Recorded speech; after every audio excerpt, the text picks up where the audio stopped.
ஆண்டவரின் பெயரில் உங்கள் அனைவரையும் அன்போடு வாழ்த்துகின்றேன்.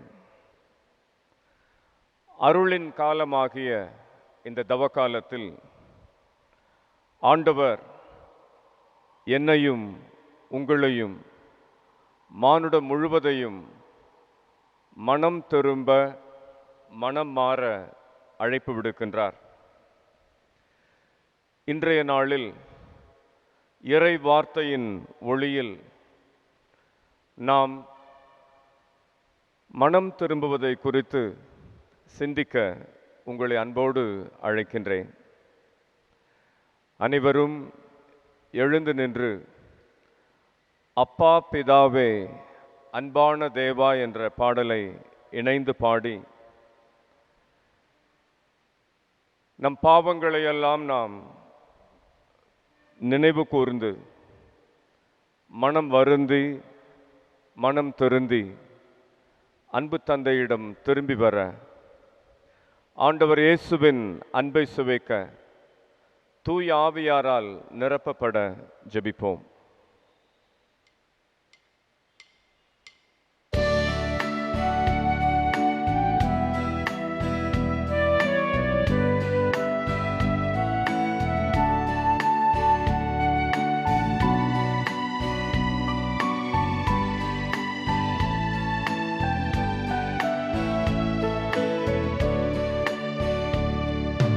அப்பா பிதாவே அன்பான தேவா அருமை இரட்சகரே ஆவியானவரே, எல்லோரும் அப்பா பிதாவே அன்பான தேவா அருமை இரட்சகரே ஆவியானவரே.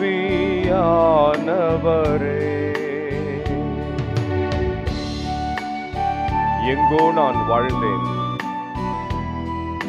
அறியாமல் அலைந்தேன், என் நேசர் தேடி வந்தேன். நெஞ்சார அணைத்து முத்தங்கள் கொடுத்து நிழலாய் மாறிவிட்டேன். எங்கோ நான் வாழ்ந்தேன், அறியாமல் அலைந்தேன், என் நேசர் தேடி வந்தீர். எங்கோ நான் வாழ்ந்தேன், அறியாமல் அலைந்தேன், என் நேசர் தேடி வந்தீர்.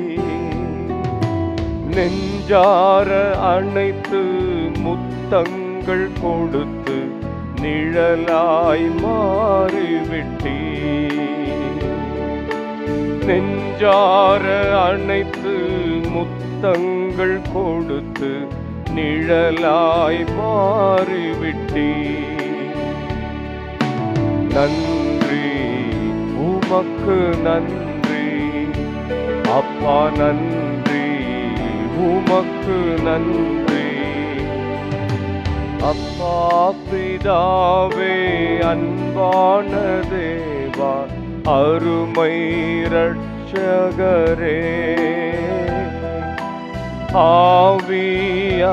ஆவியானவரே.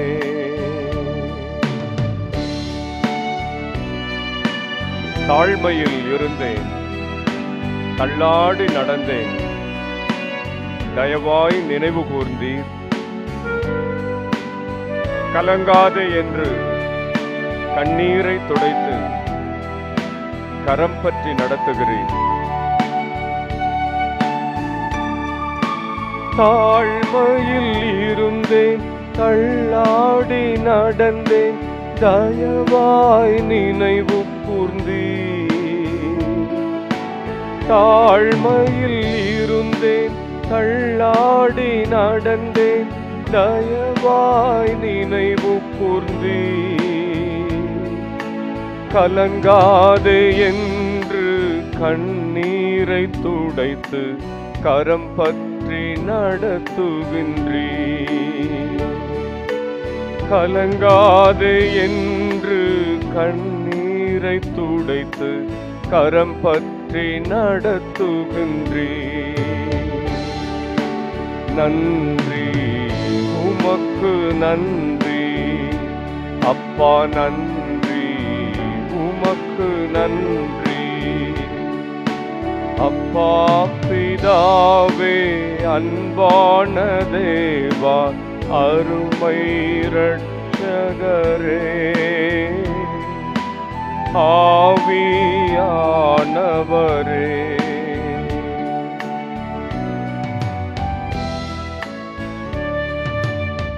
உளையான சேற்றில் வாழ்ந்த என்னை தூக்கி எடுத்தீரே. கல்வாரி ரத்தம் எனக்காக சிந்தி கழுவி அணைத்தீரே.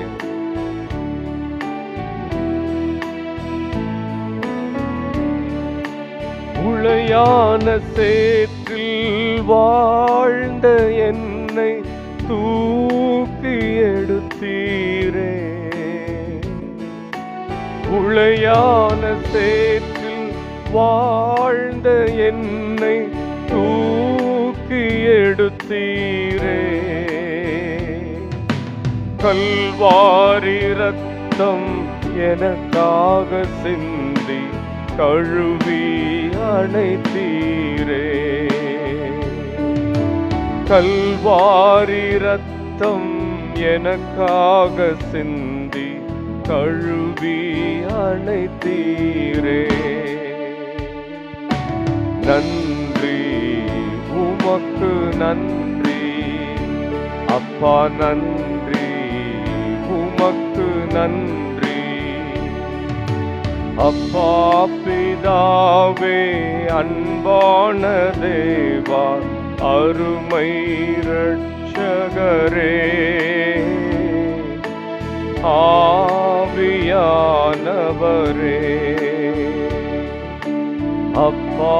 பிதாவே, அன்பான தேவா, அருமை இரட்சகரே, ஆவியானவரே,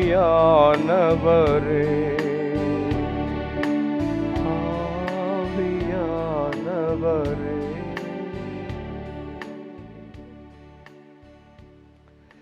அன்பான ஆண்டவரே, அருளின் காலமான இந்த தவ காலத்திற்காக உம்மை நாங்கள் போற்றுகிறோம். உமது திருப்பாடுகள்,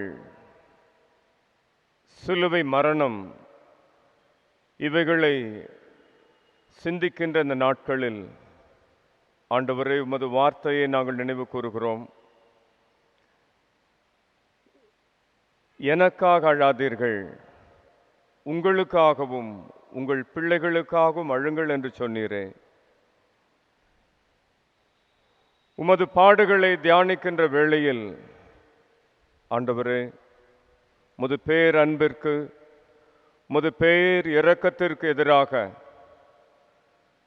நாங்கள் செய்திருக்கிற எங்கள் தவறுகள், பாவங்களை எல்லாம் நாங்கள் நினைத்து மனம் வருந்தவும், மனம் திருந்தவும், புதிய வாழ்வை பெற்றுக்கொள்ளவும் ஆண்டவரே நீர் அருள் புரிவீராக. அன்னை மரியே, எங்கள் அன்பு தாயே, அம்மா, இந்த தியான வேளையில் எங்களோடு உடனிருந்து எங்களுக்காக நீர் பரிந்து பேச வேண்டுமாய் நாங்கள் ஜெபிக்கிறோம். உம் அன்பு திருமகன் தந்தையாம் கடவுளை மாட்சிப்படுத்தியது போல ஆவியின் வழியில் எந்நாளும் எந்நேரமும் நடந்தது போல உம் பிள்ளைகளாகிய நாங்களும் தூய ஆவியில் நிறைந்தவர்களாய் உம் திருமகன் காட்டிய சிலுவையின் வழியில் இறை தந்தையின் திருவுளத்தை நிறைவேற்ற அருள் தாரும். எங்களுக்காக பரிந்து பேசும். அருள் நிறைந்த மரியே வாழ்க, ஆண்டவர் உம்முடனே, பெண்களுக்குள் பேறு பெற்றவர் நீரே, உம்முடைய திருவயிற்றின் கனியாம் இயேசுவும் பேறு பெற்றதே. தூய மரியே, இறைவனின் தாயே, பாவிகளாயிருக்கிற எங்களுக்காக இப்பொழுதும் எங்கள் இறப்பின் வேளையிலும் வேண்டிக் கொள்ளும். ஆமென். கிறிஸ்துவில் அன்பான சகோதரர்களே, சகோதரிகளே,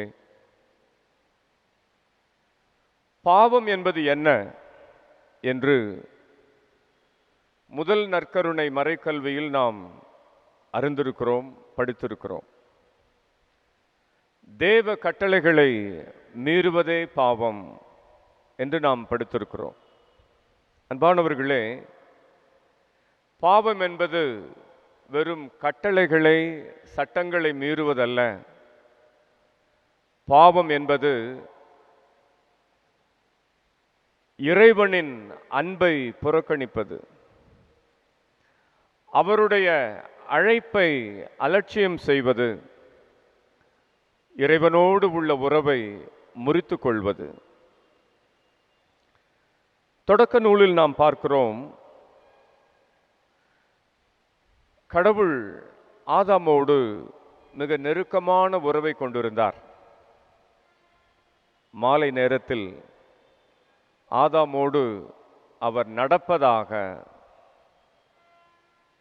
திருவிவிலியம் நமக்கு சொல்லுகிறது. அந்த அளவிற்கு கடவுளும் ஆதாமும் மிக நெருக்கமாக இருந்தார்கள். ஆனால் ஆண்டவரால் விலக்கப்பட்ட கனியை உட்கொண்டு ஆண்டவருடைய வார்த்தையை புறக்கணித்து அவருடைய கட்டளையை மீறிய பொழுது என்ன நிகழ்கிறது? ஆண்டவருக்கும் ஆதாமுக்கும் இடையே இருந்த அந்த நெருக்கமான உறவு முறிந்து போவதை நாம் பார்க்கிறோம். அன்பானவர்களே, ஆதாமை நோக்கி ஆண்டவர் கேட்கிறார், ஆதாம், ஆதாம், நீ எங்கே இருக்கிறாய்? Where are you, Adam? அன்பானவர்களே, ஆண்டவருடைய இந்த கேள்வியை சற்று நாம் சிந்திக்க வேண்டும். நாம் நடப்பதையும் அமர்வதையும் எழுவதையும் படுப்பதையும் அறிந்திருக்கிற ஆண்டவருக்கு ஆதாம் எங்கே இருக்கிறான், எங்கே ஒளிந்திருக்கிறான் என்பது தெரியாமல் இல்லை. ஆண்டவருடைய கண்களுக்கு அனைத்தும் வெளிச்சமாக இருக்கிறது. இருப்பினும் ஆதாமை நோக்கி ஆண்டவர் கேட்கிறார், ஆதாம், நீ எங்கே இருக்கிறாய்? இது உறவு சார்ந்த கேள்வி. ஆதாம், என் கட்டளையை மீறுவதற்கு முன்பாக, இந்த பாவச் செயலை நீ புரிவதற்கு முன்பாக நீ எங்கே இருந்தாய்? ஒவ்வொரு நாளும் எனக்காக காத்திருந்தாயே, மாலை நேரங்களில் என்னோடு நடமாடுவதற்கு நீ ஆவலோடு காத்திருந்தாயே. இன்று நான் உன்னை அழைக்கின்ற பொழுது ஏன் அஞ்சுகிறாய்? ஏன் பதுங்குகிறாய்? ஏன் ஒளிந்து கொள்கிறாய்? பார்த்தாயா, இந்த உனது பாவம் என்னோடு உனக்கு இருந்த உறவை முறித்து விட்டது. அன்பானவர்களே, பாவம் கடவுளோடு நாம் கொண்டிருக்கிற உறவை முறிக்கிறது. மனிதராகிய நாம் ஒவ்வொருவரும் ஆண்டவரின் சாயலை கொண்டிருக்கிறோம். அவருடைய உருவை தாங்கியவர்களாக இருக்கிறோம்.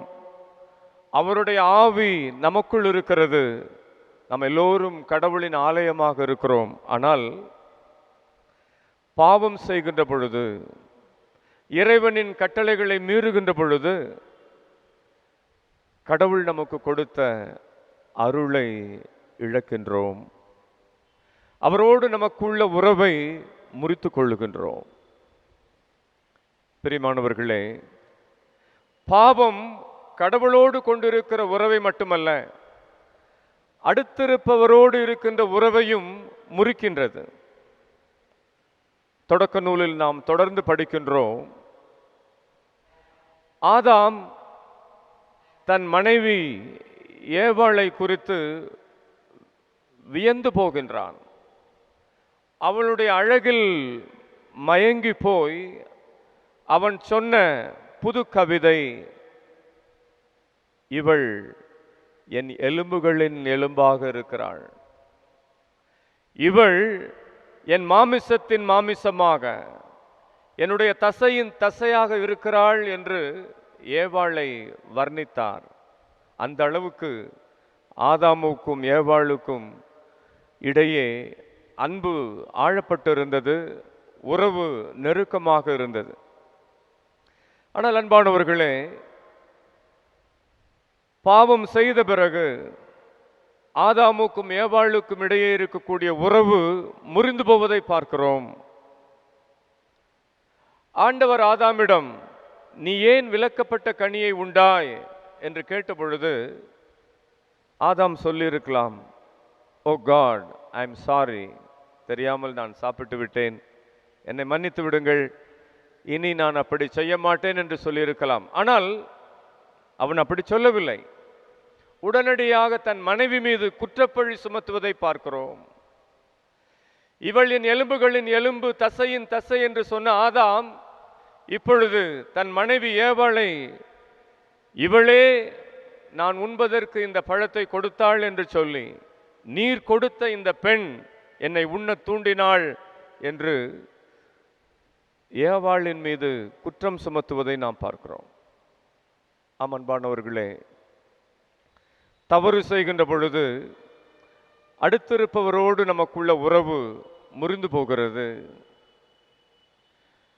தவறு செய்கிற ஒரு குழந்தை தன் தந்தையை பார்ப்பதற்கு, தாயை நெருங்குவதற்கு அஞ்சுகிறது. தவறு செய்தவர்கள் மற்றவர்களை பார்ப்பதற்கு தயங்குகிறார்கள், தங்களை மறைத்துக் கொள்ளுகிறார்கள், பதுங்குகிறார்கள். ஆக அடுத்தவரோடு கொண்டிருக்கிற உறவு முறிந்து போவதைத்தான் இவைகளெல்லாம் நமக்கு வெளிப்படுத்துகின்றன. அன்பான சகோதரர்களே, சகோதரிகளே, பாவம் கடவுளோடும் அடுத்திருப்பவரோடு மட்டுமல்ல, நம்மோடு நாம் கொண்டிருக்கிற உறவையும் முறித்து விடுகிறது. அதே தொடக்க நூலில், அதே நிகழ்வில் நாம் பார்க்கிறோம். ஆதாமும் ஏவாளும் அதுவரை நிர்வாணமாகத்தான் இருந்தார்கள், அவர்களுக்கு வெட்கம் என்பதே இல்லை. ஆனால் பாவம் செய்த பிறகு, கடவுளின் கட்டளையை மீறிய பிறகு, அவர்களை பார்ப்பதற்கு அவர்களுக்கே அருவருப்பாக இருந்தது. இலைகளை எடுத்து தங்கள் இடுப்பிலே கட்டிக்கொள்வதை பார்க்கிறோம். ஆண்டவர் கேட்கின்ற பொழுது, நாங்கள் நிர்வாணிகளாக இருக்கிறோம் என்று சொல்லுகிறார்கள். அன்பான சகோதரர்களே, சகோதரிகளே, பாவம் நம்மையே நாம் வெறுக்கச் செய்கிறது, நம் உள்ளத்திலே குற்ற உணர்வை ஏற்படுத்துகிறது, சமூகத்திலே நாம் நடமாடாதபடிக்கு நம்மை தனிமைப்படுத்துகிறது, அந்நியப்படுத்துகிறது. மட்டுமல்ல அன்பான சகோதரர்களே, சகோதரிகளே, பாவம் இந்த இயற்கையோடு நாம் கொண்டிருக்கிற உறவையும் முறித்து விடுகிறது. தொடர்ந்து நாம் பார்க்கிறோம், ஆதாம் என்ன பெயரிட்டானோ அதுவே படைப்பனைத்திற்கும் பெயராக அமைந்தது என்று சொல்லப்பட்டிருந்தது ஒரு சமயம். ஆனால் பாவம் செய்த பிறகு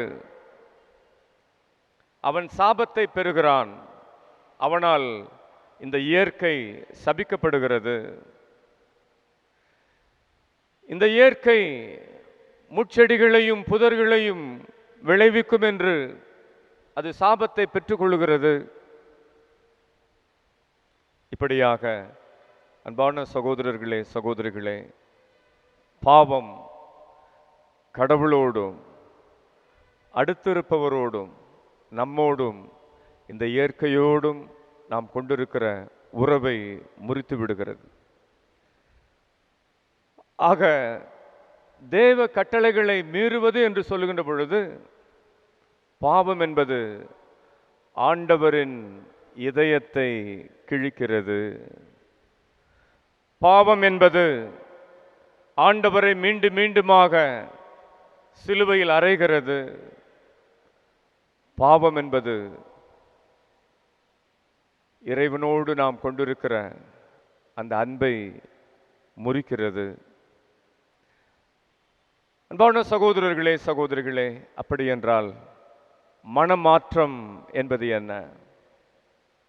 மனமாற்றம் என்பது இறைவனோடு நாம் கொண்டிருக்கிற உறவை மீண்டுமாக புதுப்பித்துக் கொள்வது, இறைவனோடு அருந்து போன உறவை ஏற்படுத்திக் கொள்வது, அடுத்திருப்பவரோடு முறிந்து போன அந்த உறவை மீண்டுமாக புதுப்பித்துக் கொள்வது,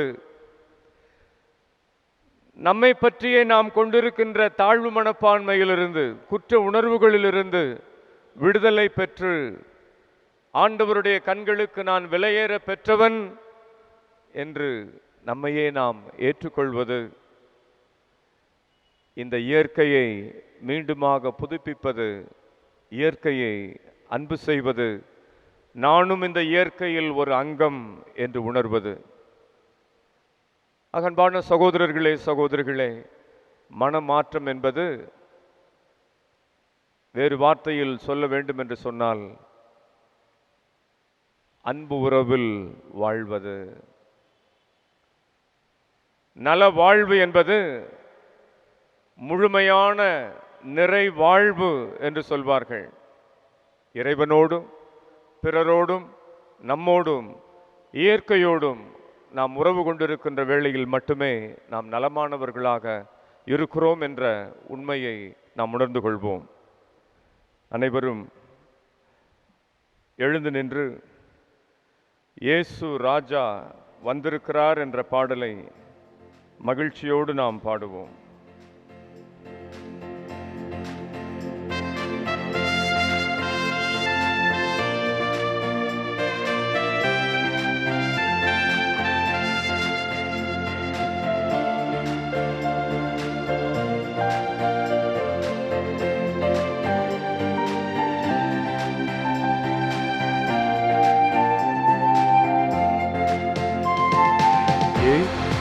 ராஜா வந்திருக்கிறார், எல்லோரும் கொண்டாடுவோம், கைத்தட்டி நாம் பாடுவோம்.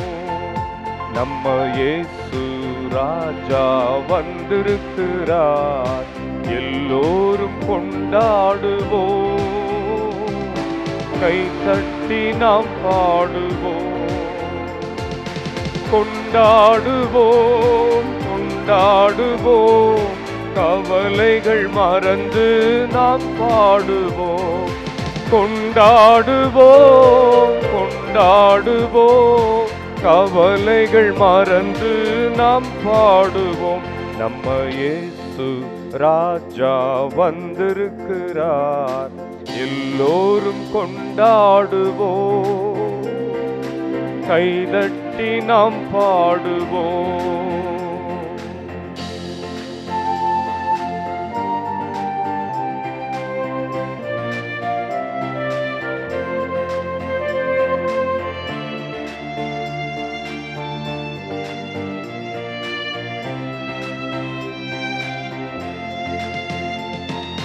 கூப்பிடு நீ பதில் கொடுப்பார், குறைகளெல்லாம் நிறைவாக்குவார்.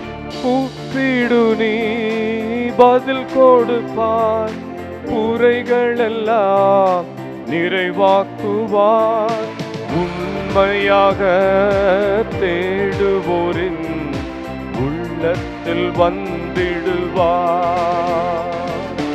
உண்மையாக தேடுவோரின் உள்ளத்தில் வந்திடுவார்.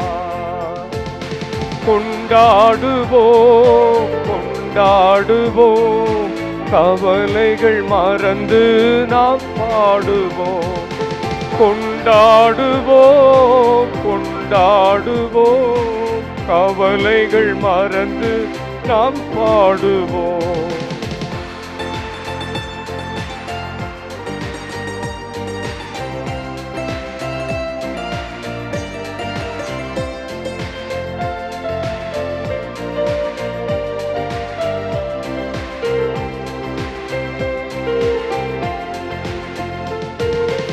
மனதுருக்கம் உடையவரே, மன்னிப்பதில் வள்ளலவர்.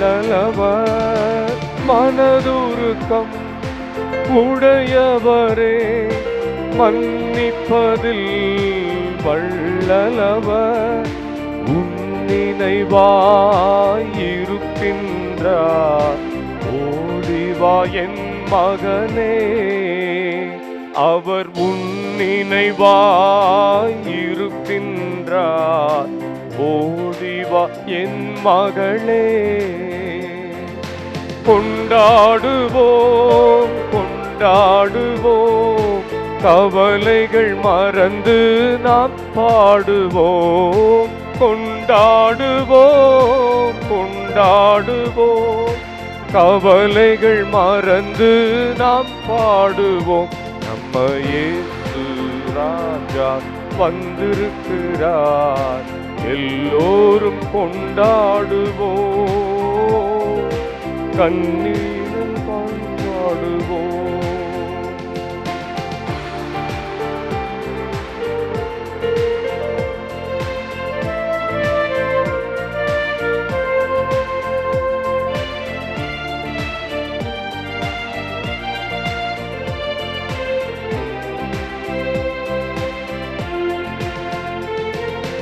பாவமெல்லாம் போக்கிடுவார், பயங்கள் எல்லாம் நீக்கிடுவார்.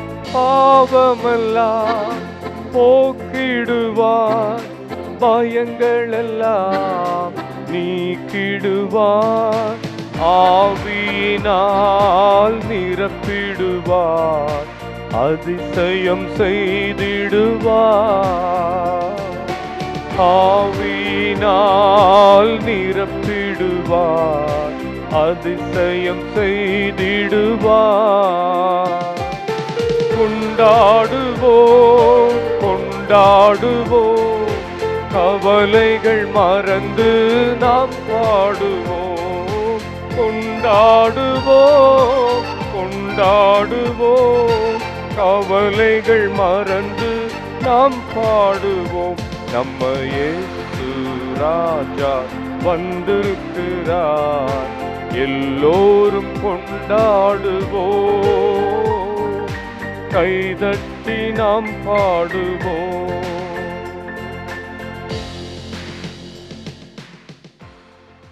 அன்பானவர்களே, அனைவரும் அமர்ந்து பழைய ஏற்பாட்டில் ஆண்டவர் தாம் தேர்ந்து கொண்ட மக்களை மனம் மாற அழைப்பு விடுப்பதை இறை வார்த்தைகளிலே நாம் கேட்போம்.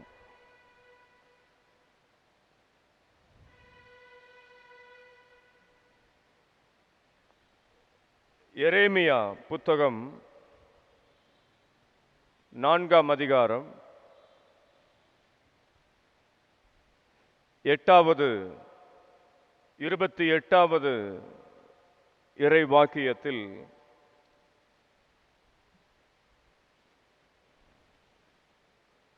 ஆண்டவர் மனம் திரும்ப அழைக்கின்றார், ஆனால் மனம் திரும்ப மாட்டோம் என்று மறுதலிக்கின்ற மக்களை நாம் பார்க்கிறோம். எனவே ஆண்டவர் சொல்லுகிறார், இதனை முன்னிட்டு நாடு புலம்பும், மேலே வானங்கள் இருளடையும். ஏனெனில் நான் சொல்லிவிட்டேன், இது பற்றி வருந்த மாட்டேன், நான் முடிவு செய்து விட்டேன், மனம் மாற மாட்டேன் என்று சொல்லுகிறீர்கள். அன்பான சகோதரர்களே சகோதரிகளே, மானிடராகிய நமக்கும் இந்த இயற்கைக்கும் மிக நெருக்கமான உறவு இருப்பதை இந்த இறை வார்த்தை நமக்கு வெளிப்படுத்துகிறது. இன்று மனிதனுடைய பாவத்தினால், சமூக அக்கறையின்மையால் இன்று உலகில் இருக்கின்ற மானிடர் அனைவரும் போர்களினாலும் வன்முறைகளினாலும் கொள்ளை நோய்களினாலும் துன்புறுவதை நாம் பார்க்கிறோம். இறைவாக்கினர் எசேக்கியேல் புத்தகம் 24ஆம் அதிகாரம் 14வது இறை வார்த்தையை நாம் பார்ப்போம். ஆண்டவர் சொல்கிறார், ஆண்டவராகிய நானே உரைத்தேன், நான் செயலாற்ற வேண்டிய நேரம் வந்துவிட்டது, பின்வாங்க மாட்டேன்,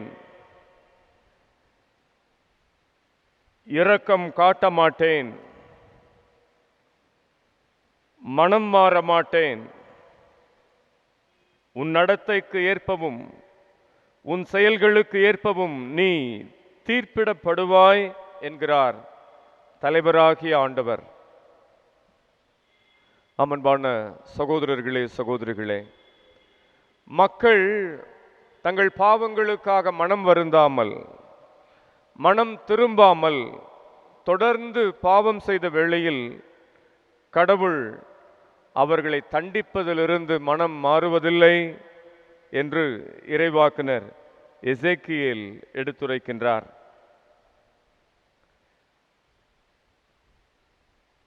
ஆண்டவர் பேரன்பு மிக்கவர், அவர் இரக்கமுள்ளவர், சினம் கொள்ள தாமதிப்பவர் என்பது நமக்கு தெரியும். இறை வார்த்தைகள் கடவுள் தம் கடும் சினத்தை மாற்றிக்கொள்கிறார் என்றும் நமக்கு எடுத்துரைக்கின்றன. விடுதலை பயண நூல் 32ஆம் அதிகாரம் 12 - 14 வரை உள்ள இறை வார்த்தைகளை எடுத்துக்கொள்ளுங்கள். விடுதலை பயணம் 32ஆம் அதிகாரம் 12 - 14 வரை உள்ள இறை வார்த்தைகள். மலைகளில் அவர்களை சாகடிப்பதற்கும் மண்ணிலிருந்து அவர்களை அழித்தொழிப்பதற்குமாகவா வஞ்சகமாய் ஆண்டவர் அவர்களை கூட்டிச் சென்றார் என்று எகிப்தியர் சொல்ல இடம் தருவானேன்? உமது கடும் சினத்தை விட்டுவிட்டு உம் மக்களுக்கு தீங்கிழைக்கும் எண்ணத்தை மாற்றிக்கொள்ளும். உம்மடியாராகிய ஆபிரகாமையும் ஈசாக்கையும் இஸ்ரவேலையும் நினைந்தருளும். நான் உன் வழி மரபினரை விண்மீன்கள் போல் பெருகச் செய்வேன். நான் வாக்களித்த இந்நாடு முழுவதையும் உன் வழி மரபினருக்கு அளிப்பேன். அவர்கள் அதை என்றென்றும் உரிமை சொத்தாக்கிக் கொள்வர் என்று நீராகவே அவர்களுக்கு ஆணையிட்டு அறிவித்துள்ளீரே என்று மோசே ஆண்டவரிடம் மன்றாடுவதை நாம் பார்க்கிறோம். 14வது இறை வார்த்தை சொல்லுகிறது, அவ்வாறே ஆண்டவரும் தம் எண்ணத்தை மாற்றிக்கொண்டு தம் மக்களுக்கு செய்யப்போவதாக அறிவித்த தீங்கை செய்யாது விட்டுவிட்டார் என்று எழுதப்பட்டிருக்கிறது.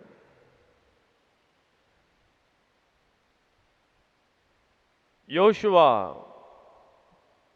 புத்தகம் 7ஆம் அதிகாரம் 26வது வசனம், 2 சாமுவேல் 24ஆம் அதிகாரம் 16வது வசனம், இறைவாக்கினர் ஆமோஸ் எழுதிய புத்தகம் 7ஆம் அதிகாரம் 2 மற்றும் 6வது இறை வார்த்தைகள், எரேமியா புத்தகம் 26ஆம் அதிகாரம் 19வது இறை வாக்கியத்திலும் ஆண்டவர் தம் மனதை மாற்றிக்கொள்வதை, தம் கடும் சினத்தை மாற்றிக்கொள்வதை நாம் பார்க்கிறோம். அன்பான சகோதரர்களே, சகோதரிகளே, மக்கள் நோன்பிருந்து மன்றாடுகின்ற வேளையில் ஆண்டவர் தம் மனதை மாற்றிக்கொள்வதை பழைய ஏற்பாடு நமக்கு எடுத்துரைக்கிறது. விடுதலை பயண நூல் 34ஆம் அதிகாரம் 6வது இறை வாக்கியத்தில் நாம் படிக்கிறோம், அப்போது ஆண்டவர் அவர் முன்னிலையில் கடந்து செல்கையில், ஆண்டவர் ஆண்டவர் இரக்கமும் பரிவுமுள்ள இறைவன், சினம் கொள்ள தயங்குபவர், பேரன்பு மிக்கவர், நம்பிக்கைக்குரியவர், 1000 தலைமுறைக்கும் பேரன்பு செய்பவர், கொடுமையையும் குற்றத்தையும் பாவத்தையும் மன்னிப்பவர். ஆயினும் தண்டனைக்கு தப்பவிடாமல் தந்தையரின் கொடுமையை பிள்ளைகள் மேலும் பிள்ளைகளின் பிள்ளைகள் மேலும் 3ஆம் 4ஆம் தலைமுறை வரை தண்டித்து தீர்ப்பவர் என அறிவித்தார். உடனே மோசே விரைந்து தரைமட்டும் தாழ்ந்து வணங்கி, என் தலைவரே, நான் உண்மையிலேயே உம் பார்வையில் தயை பெற்றவன் என்றால் இவர்கள் வணங்கா கழுத்துள்ள மக்களெனினும் என் தலைவரே, நீர் எங்களோடு வந்தருளும். எங்கள் கொடுமையையும் எங்கள் பாவத்தையும் மன்னித்து எங்களை உம் உரிமை சொத்தாக்கிக் கொள்ளும் என்று மோசே ஆண்டவரிடத்தில் மன்றாடுவதை நாம் பார்க்கிறோம். அன்பான சகோதரர்களே, சகோதரிகளே, தம் மக்களுக்காக வணங்கா கழுத்துடைய மக்களுக்காக மோசே உருக்கமாக ஆண்டவரிடத்தில் மன்றாடிய வேளையில் ஆண்டவர் தம் மனதை மாற்றிக்கொள்கிறார். திருப்பாடல் 86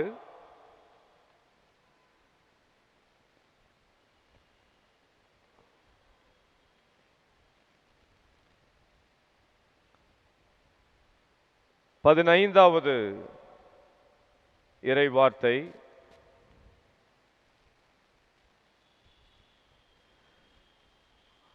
என் தலைவரே, நீரோ இரக்கமிகு இறைவன், அருள் மிகுந்தவர், விரைவில் சினமுறாதவர், பேரன்பும் உண்மையும் பெரிதும் கொண்டவர் என்று சொல்லுகிறது.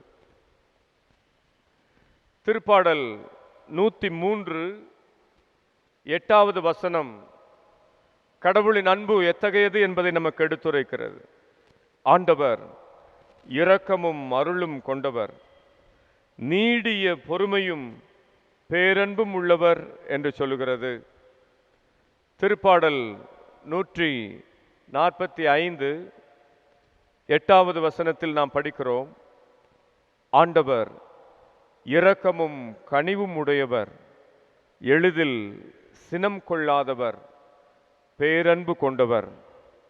அன்பான சகோதரர்களே, சகோதரிகளே, நாம் மனம் திரும்ப வேண்டும் என்று சொன்னால் ஆண்டவருடைய பேரன்பை, அவருடைய பேரிரக்கத்தை நாம் முதலில் நினைவில் கொள்ள வேண்டும். உத்தம மனஸ்தாபம், மெத்த மனஸ்தாபம் என்று இருவகையான மன வருத்தங்கள் இருக்கின்றன. உத்தம மனஸ்தாபம் எது நல்ல மனமாற்றம் என்றால்,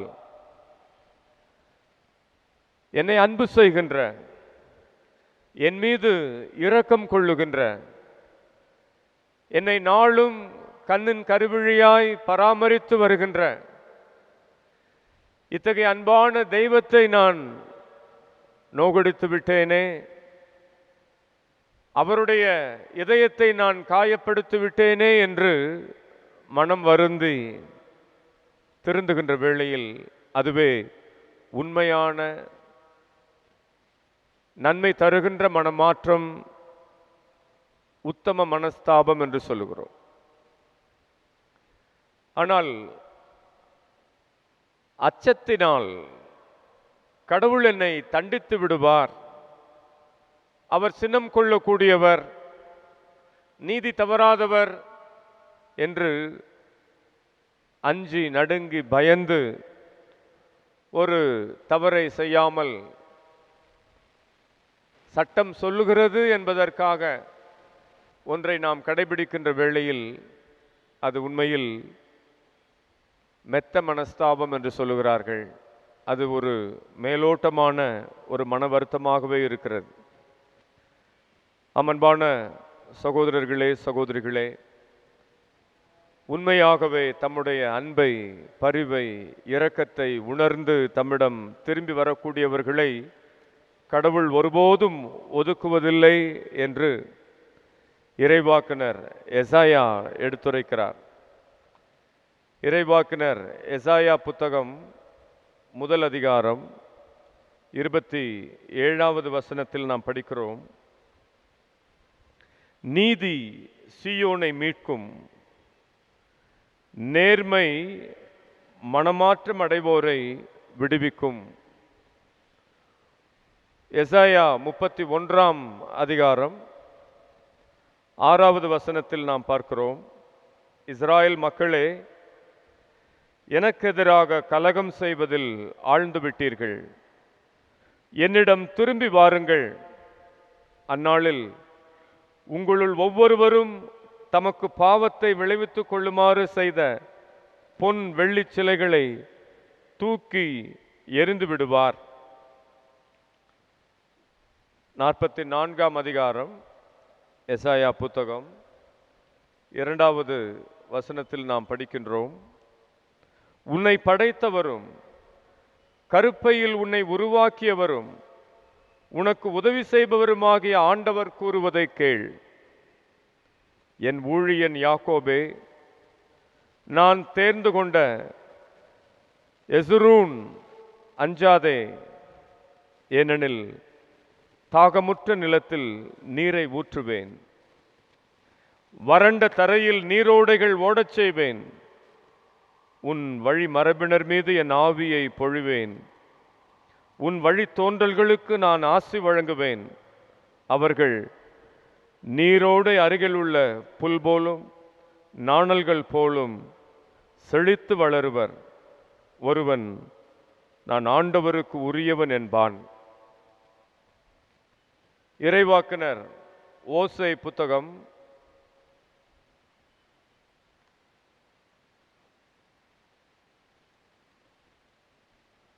6ஆம் அதிகாரம் முதல் வசனத்தில், வாருங்கள், ஆண்டவரிடம் நாம் திரும்புவோம். நம்மை காயப்படுத்தியவர் அவரே, அவரே நம்மை குணமாக்குவார். நம்மை அடித்து நொறுக்கியவர் அவரே, அவரே நம் காயங்களை கட்டுவார் என்று இறைவாக்கினர் எடுத்துரைக்கின்றார். அன்பான சகோதரர்களே, சகோதரிகளே, கடவுளுடைய மனமாற்றத்திற்கான அழைப்பை ஏற்று நம் பாவங்களுக்காக மனம் வருந்தி அவரிடம் நாம் திரும்பி வருகின்ற வேளையில் அவர் ஒருபோதும் நம்மை புறக்கணிப்பதில்லை என்ற உண்மையை நாம் உணர்ந்து கொள்ள வேண்டும்.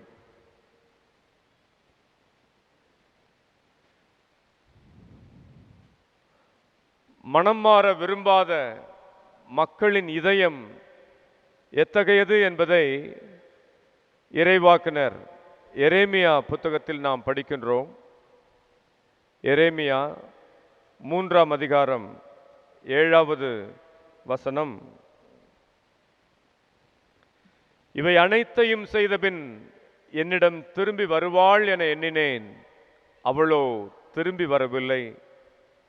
நம்பிக்கை துரோகம் செய்த சகோதரி யூதா இதை கண்டாள்.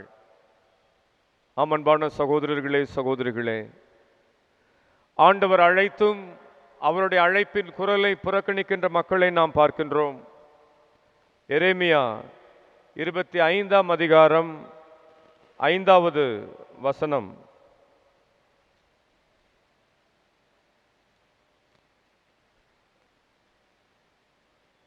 அவரது செய்தி இதுவே, நீங்கள் ஒவ்வொருவரும் அவரவர் தம் தீய வழிகளையும் தீச்செயல்களையும் விட்டு விலகுங்கள். அப்போது ஆண்டவர் உங்களுக்கும் உங்கள் மூதாதையருக்கும் எக்காலத்திற்கும் என கொடுத்துள்ள நாட்டில் வாழ்வீர்கள். வேற்று தெய்வங்களை பின்பற்றி அவற்றுக்கு ஊழியம் செய்து வழிபடாமலும் உங்கள் கை வேலைப்பாடுகளால் எனக்கு சினமூட்டாமலும் இருந்தால் நான் உங்களுக்கு தீங்கிழைக்க மாட்டேன். தொடர்ந்து சொல்லுகிறார், நீங்களோ எனக்கு செவிசாய்க்கவில்லை என்கிறார் ஆண்டவர். உங்கள் கை வேலைப்பாடுகளால் உங்களுக்கே தீங்கிழைக்கும் வகையில் எனக்கு சினமூட்டினீர்கள். ஆகவே படைகளின் ஆண்டவர் கூறுவது இதுவே, நீங்கள் என் சொற்களுக்கு கீழ்ப்படியாமல் இருந்தீர்கள். எனவே நான் வடநாட்டு குலங்கள் அனைத்தையும் என் ஊழியனான பாபிலோனிய மன்னன் நெபுக்கத்நேசரையும் கூட்டிச் சேர்த்து அவர்களை இந்த நாட்டுக்கும் இதன் குடிமக்களுக்கும் சுற்றியுள்ள எல்லா நாடுகளுக்கும் எதிராக கொண்டு வருவேன் என்கிறார் ஆண்டவர். நான் அவர்களை முற்றிலும் அழித்து விடுவேன். அவர்கள் இகழ்ச்சிக்குறியாக காட்சியளிப்பார்கள். ஏளனத்துக்கும் முடிவில்லா அழிவுக்கும் உள்ளாவார்கள். பிரியமான சகோதரர்களே, சகோதரிகளே, ஆண்டவர் மனம் திரும்புவதற்கான அழைப்பை தன்னை காட்டிக் கொடுத்த யூதாஸ் இஸ்காரியோத்துக்கு பலமுறை கொடுத்ததை நற்செய்தியில் நாம் பார்க்கிறோம்.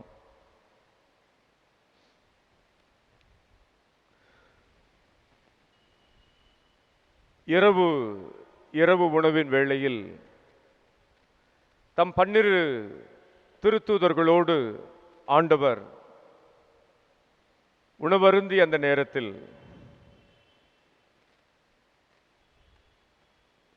யூதாஸ் தன்னை காட்டிக் கொடுக்க இருப்பதை அறிந்த ஆண்டவர் அவர் மனம் திரும்ப வேண்டும் என்பதற்காக யூதாசுக்கு ஒரு அழைப்பை தருகின்றார். உங்களுள் ஒருவன் என்னை காட்டிக் கொடுப்பான் என்று சொல்லுகிறார். ஆண்டவருடைய இந்த வார்த்தைகளை கேட்ட மாத்திரத்தில் யூதாஸ் கலங்கி இருக்க வேண்டும். ஐயோ, குட்டு உடைந்து விட்டதே என்று ஆண்டவருடைய காலில் அவன் விழுந்து மன்னிப்பு கேட்டிருக்க வேண்டும். ஆனால் அன்பானவர்களே, நற்செய்தி சொல்லுகிறது, அவனுள் சாத்தான் நுழைந்தான். அந்நேரம் இருளாய் இருந்தது என்று சொல்லுகிறது. இருள் வெளியில் மட்டுமல்ல, யூதாஸின் இதயத்திற்குள்ளும் இருள் கவ்வி இருந்தது. ஆண்டவர் மனம் மாற அவனுக்கு அழைப்பை கொடுத்தும் அவரது அழைப்பை அலட்சியம் செய்தான் யூதாஸ்.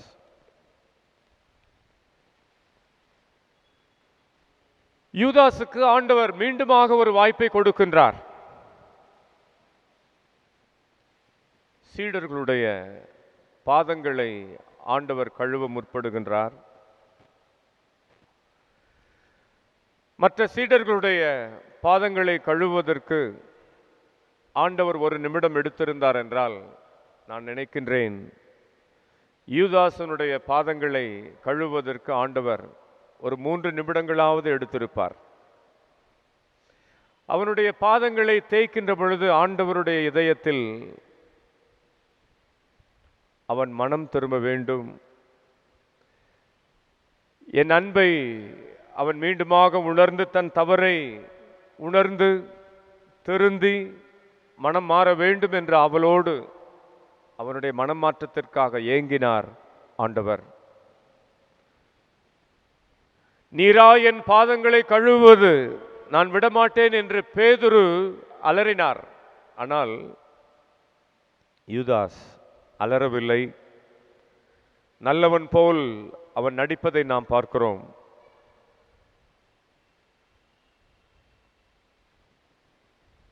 அவன் பாதங்களை கழுவி ஆண்டவர் அவன் பாதங்களை முத்தமிட்டார். ஆனால் யூதாஸ் மனம் திரும்புவதாக இல்லை. ஆண்டவர் மிகவும் வேதனை அடைந்திருப்பார். என்றாலும் மீண்டுமாக ஒரு வாய்ப்பை யூதாசுக்கு கொடுக்கிறார். யூத கலாச்சாரத்தில் அந்த பாஸ்கா விருந்தின் பொழுது அந்த இல்லத்தின் தந்தை அப்பத்துண்டை எடுத்து திராட்சரசத்தில் தோய்த்து தான் மிகவும் அன்பு செய்கின்ற நேசிக்கின்ற தன்னுடைய மகனுக்கு பிள்ளைகளுக்கு கொடுப்பது வழக்கம். இந்த ஒரு செயல் எந்த அளவிற்கு நான் உன்னை அன்பு செய்கிறேன் என்பதை எடுத்துச் சொல்லுகின்ற ஒரு அடையாளமாக இருந்தது. நம்முடைய வீடுகளில் கூட பிள்ளைகளோடு அமர்ந்து நாம் உண்ணுகின்ற பொழுது நம்முடைய தந்தையோ தாயையோ தங்களுடைய தட்டில் இருக்கக்கூடிய நல்ல ஒரு இறைச்சி துண்டை அல்லது பிள்ளைகள் விரும்புகின்ற ஒன்று தங்களுடைய தட்டில் இருக்கும் என்று சொன்னால் அதை எடுத்து உடனே பிள்ளைகளுக்கு ஊட்டி விடுவதை நாம் பார்த்திருக்கிறோம். அப்படியாக இந்த இறுதி இரவு பாஸ்கா விருந்தின் வேளையில் 12 சீடர்களும் இந்த முறை ஆண்டவர் எனக்குத்தான் அப்பத்துண்டை திராட்சை ரசத்தில் தோய்த்து கொடுப்பார், அந்த அளவிற்கு ஆண்டவர் என்னை அன்பு செய்திருக்கிறார், அன்பு செய்கின்றார் என்பதை நான் அறிவேன் என்று எண்ணிக்கொண்டிருந்த நேரத்தில் ஆண்டவர் தன்னுடைய முழுமையான அன்பை யாருக்கு வெளிப்படுத்தினார் தெரியுமா? நற்செய்தியை வாசித்து பாருங்கள். ஆண்டவர் அப்பத்துண்டை எடுத்து திராட்சை ரசத்தில் தோய்த்து அதனை யூதாஸ் இஸ்காரியோத்துக்கு கொடுத்தார். இந்த ஆண்டவருடைய செயலை கண்ட யூதாஸ் கண்ணீர் சிந்தி இருக்க வேண்டும். மனம் வருந்தி, ஆண்டவரே, நான் பாதக செயலை செய்துவிட்டு வந்திருக்கிறேன், உம்மை காட்டிக் கொடுப்பதற்கு நான் விலை பேசி இருக்கிறேன், இருப்பினும் இந்த அளவிற்கா நீர் என்னை அன்பு செய்கிறீர், உமக்கு நான் துரோகம் இழைத்து விட்டேனே என்று அவன் கதறி அழுதிருக்க வேண்டும். ஆனால் நற்செய்தி என்ன சொல்லுகிறது? அப்பத்துண்டை அவன் பெற்ற பிறகு அவனுக்குள் சாத்தான் நுழைந்தான். ஆண்டவருடைய முயற்சி அத்தோடு முடிந்து விடவில்லை. கெத்சமனி தோட்டத்தில் யூதாஸ் படை வீரர்களோடு வருகிறான். ஆண்டவரை காட்டிக் கொடுக்கின்றான். அவர் கன்னத்தில் அவன் முத்தமிடுகின்றான்.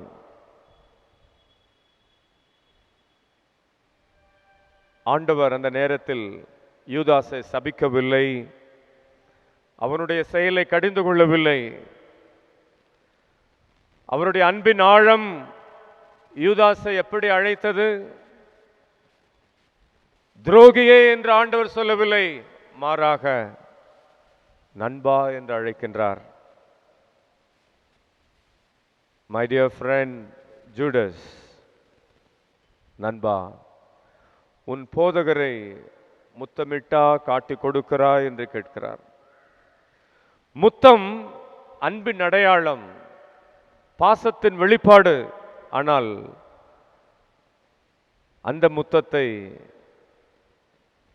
காட்டிக் கொடுப்பதற்காக, தன் தலைவரை போதகரை கைது செய்வதற்காக யூதாஸ் பயன்படுத்துகின்றான்.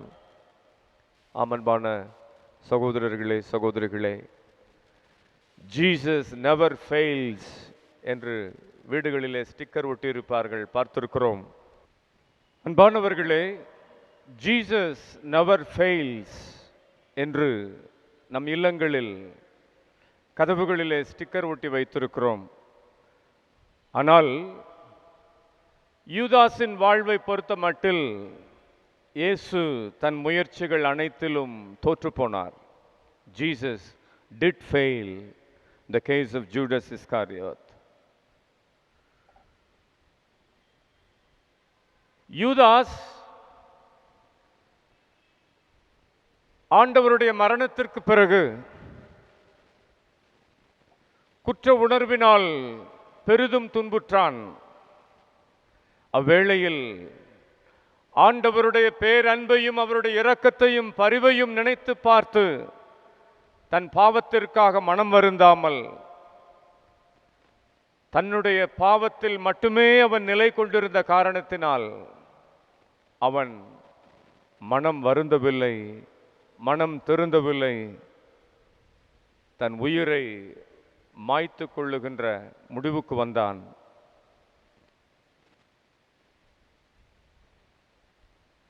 தூக்கில் தொங்கி தன் உயிரை மாய்த்து கொண்டான். ஆனால் அன்பான சகோதரர்களே, சகோதரிகளே,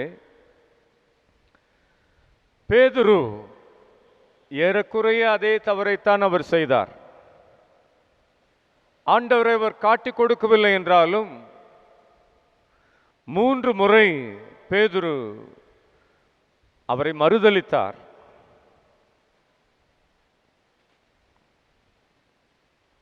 மறுதலிப்பதற்கு முன்பாகவே ஆண்டவர் பேதுருவை எச்சரித்தார். பேதுரு, உனக்காக நான் ஜெபிக்கிறேன்.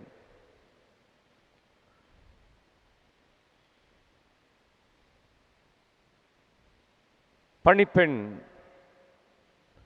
நீ அவர்களுள் ஒருவன்தானே என்று பேதுருவை கேட்டபொழுது, ஐயோ, எனக்கு அவரை தெரியவே தெரியாது என்று அடித்துச் சொன்னார் பேதுரு. 3 முறைகள் இப்படியாக ஆண்டவரை மறுதலித்தார். ஆண்டவருடைய சிலுவை மரணத்திற்கு பிறகு அவருடைய செயலை எண்ணி மனம் நொந்து கண்ணீர் சிந்தி அழுவதை நாம் பார்க்கிறோம். ஆண்டவருடைய பேரன்பை மீண்டும் மீண்டுமாக தன் மனதிற்கு கொண்டு வந்து அவருடைய பரிவில் நம்பிக்கை கொண்டவராக, ஆண்டவரே என்னை மன்னியும் என்று கதறி அழுதார். அன்பானவர்களே, அன்பும் இரக்கமும் பரிவும் கொண்ட ஆண்டவராக இயேசு கிறிஸ்து உயிர்த்தெழுந்ததும் சீடர்களுக்கு தோன்றிய வேளையில் பேதுருவை அழைக்கின்றார். யோவானின் மகனான சீமோனே, நீ என்னை அன்பு செய்கிறாயா என்று 3 முறைகள் கேட்டு அவருடைய குற்ற உணர்வுகள் அனைத்தையும் போக்கி, ஆம் ஆண்டவரே, நான் அன்பு செய்கிறேன், நான் உண்மை அன்பு செய்கிறேன் என்பது உமக்கு தெரியுமே என்று பேதுரு ஆணித்தரமாக ஆண்டவர் மீது தான் கொண்டிருந்த அன்பை வெளிப்படுத்துகின்றார். ஆண்டவருடைய அன்பு எவ்வளவு பெரியதென்றால், தன்னை மறுதலித்த பேதுருவை முற்றிலுமாக மன்னித்து அவரை அரவணைத்து கொண்டு, பேதுரு, இனி நீ பாறை, நீ தொடை நடுங்கி அல்ல, நீ பாறை, இந்த பாறையின் மீது என் திருச்சபையை கட்டுவேன் என்று திருச்சபையின் அதிகாரம் முழுவதையும் பேதுருவிடத்தில் ஆண்டவர் ஒப்படைப்பதை நாம் பார்க்கிறோம். அன்பான சகோதரர்களே, சகோதரிகளே, பேதுரு ஆண்டவருடைய அன்பில் நம்பிக்கை கொண்டார், மனம் மாற்றம் பெற்றார், பாவ மன்னிப்பை பெற்றுக்கொண்டார், புது வாழ்வை பெற்றுக்கொண்டார், கிறிஸ்துவின் சாட்சியாக அவர் மாறினார். ஆனால் யூதாஸ் குற்ற உணர்வில் மட்டுமே நிலை கொண்டவனாக தன் வாழ்வை இழந்து போனான். அன்பான சகோதரர்களே, சகோதரிகளே, இந்த தவக்காலம் ஆண்டவருடைய அன்பை மீண்டுமாக நாம் நினைத்து பார்க்க வேண்டிய காலம். கடந்த நாட்களில் ஆண்டவர் நம் மீதும் நம் குடும்பத்தின் மீதும் அவர் காட்டிய பரிவை, இரக்கத்தை எண்ணி பார்க்க வேண்டிய காலம். எந்த அளவிற்கு ஆண்டவருடைய அன்பை நாம் உணர்கிறோமோ அந்த அளவிற்குத்தான் நாம் நம் பாவங்களை அறிந்து கொள்வோம். எப்படியெல்லாம் ஆண்டவருடைய இதயத்தை நாம் காயப்படுத்தி இருக்கிறோம் என்பதை நாம் உணர்ந்து கொள்வோம், மனம் வருந்துவோம், மனமாற்றம் பெறுவோம். பிரியமானவர்களே, தாவீது தான் செய்த தவறை ஏற்றுக்கொண்டான். திருப்பாடல் 52 நாம் பார்க்கிறோம். தாவீது ஆண்டவருக்கு எதிராக தான் செய்த தவற்றிற்காக கண்ணீர் சிந்தி அழுவதை நாம் பார்க்கிறோம். பிரியமானவர்களே, தாவீதோடு இணைந்து நாமும் மண்டியிட்டு நம் பாவங்களுக்காக மனம் வருந்துவோம். திருப்பாடல் 51 பாவ மன்னிப்பிற்காக தாவீது மன்றாடுகின்றார். கடவுளே, உமது பேரன்புக்கு ஏற்ப எனக்கு இரங்கும், ஆண்டவருடைய பேரன்பை நினைத்து பார்க்கிறார். உமது அளவற்ற இரக்கத்திற்கு ஏற்ப என் குற்றங்களை துடைத்தருளும். அவருடைய இரக்கம் அளவற்றது எண்ணி பார்க்கிறார். எனவே உரிமையோடு மன்றாடுகிறார், என் தீவினை முற்றிலும் நீங்கும்படி என்னை கழுவியருளும், என் பாவமற்று போகும்படி என்னை தூய்மைப்படுத்தியருளும். ஆமன்பான சகோதரர்களே, சகோதரிகளே, உரியாவின் மனைவியோடு பாவம் செய்த பிறகு தன்னிடத்தில் இருந்த அருளை இழந்தவனாக, மகிழ்ச்சியை தொலைத்தவனாக, குற்ற உணர்வில் துன்புறுகிறவனாக தாவீது ஆண்டவரை நோக்கி கதறி அழுவது நாம் பார்க்கிறோம். ஆண்டவரே, என் தீவினை முற்றிலும் நீங்கும்படி என்னை கழுவியருளும், என் பாவம் அற்று போகும்படி என்னை தூய்மைப்படுத்தியருளும். இந்த திருப்பாடலை என்னோடு இணைந்து நீங்கள் பாடி ஆண்டவரிடத்தில் மனம் வருந்தும்படியாக நான் அழைக்கிறேன்.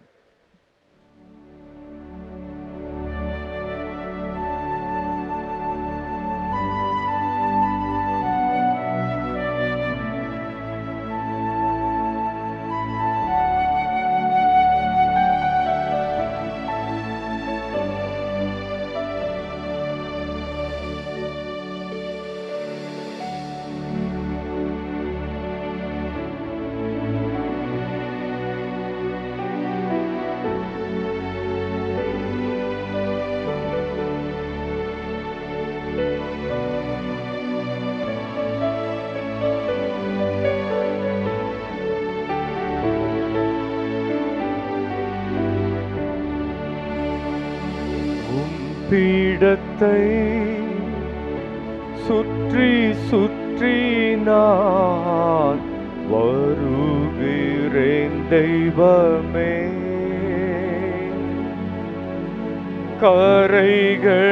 கரைகளெல்லாம் நீங்கிட என் கைகளை கழுவுகிறேன். நான் கரைகளெல்லாம் நீங்கிட என் கைகளை கழுவுகிறேன். என் தெய்வமே,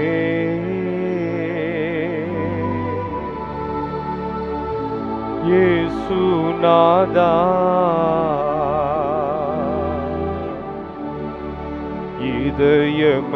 இதயமெல்லாம்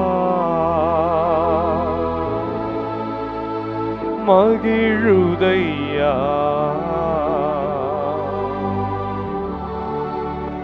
உம் பீடத்தை சுற்றி சுற்றி நான் வருகிறேன் தெய்வமே,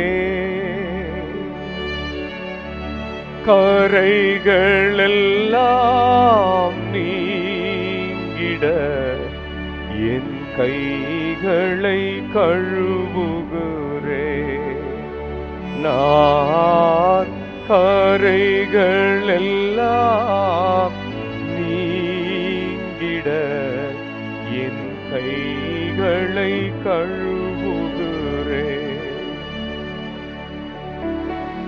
கூரத்த கூரலில் நன்றி பாடல் பாடி மகிழ்கிறேன். ஊரத்த கூரலில் நன்றி பாடல் பாடி மகிழ்கின்றேன். வியத்தகுவும் செயல்களெல்லாம்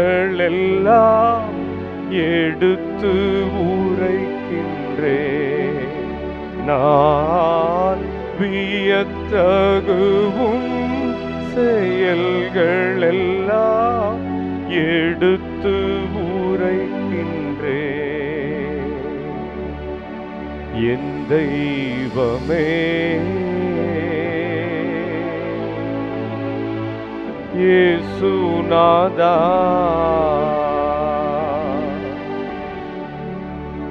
இதயமெல்லாம் மகிழுதையா.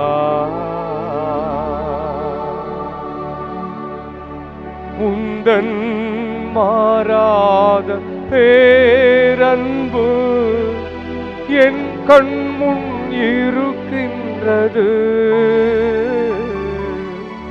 உந்தன் மாறாத பேரன்பு என் கண்முன் இருக்கின்றது. தீரு முன்னே உண்மையாக வாழ்ந்து வருகின்றேன். நான் தீரு முன்னே உண்மையாக வாழ்ந்து வருகின்றேன். என் தெய்வமே இயேசுநாதா,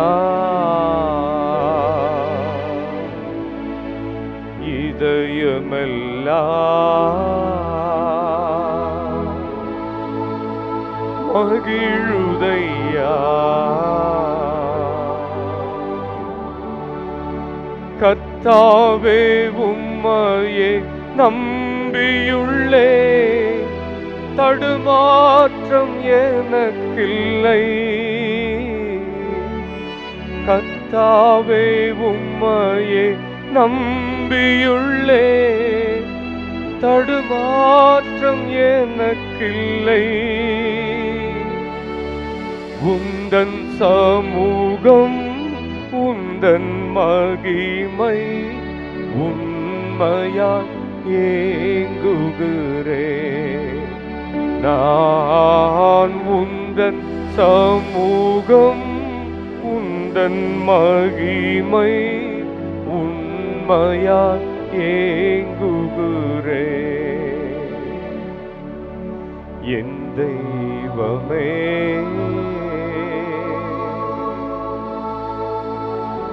இயேசுநாதா,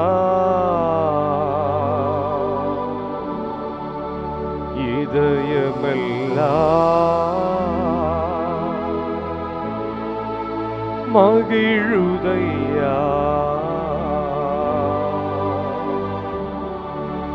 உம் பீடத்தை சுற்றி சுற்றி நான் வருகிறேன் தெய்வமே.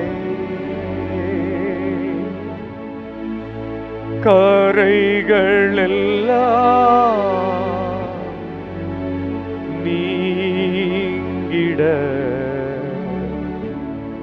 என் கைகளை கழுவுகிறேன். நான் கரைகளெல்லாம் நீங்கிட என் கைகளை கழுவுகிறேன்.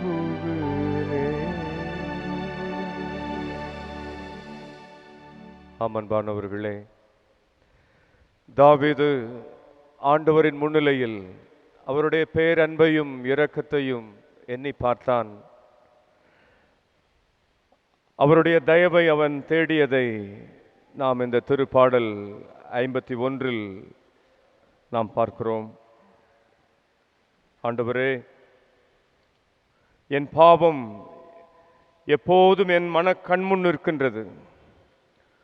உமக்கு எதிராக நான் பாவம் செய்தேன், உம் பார்வையில் தீயது செய்தேன்.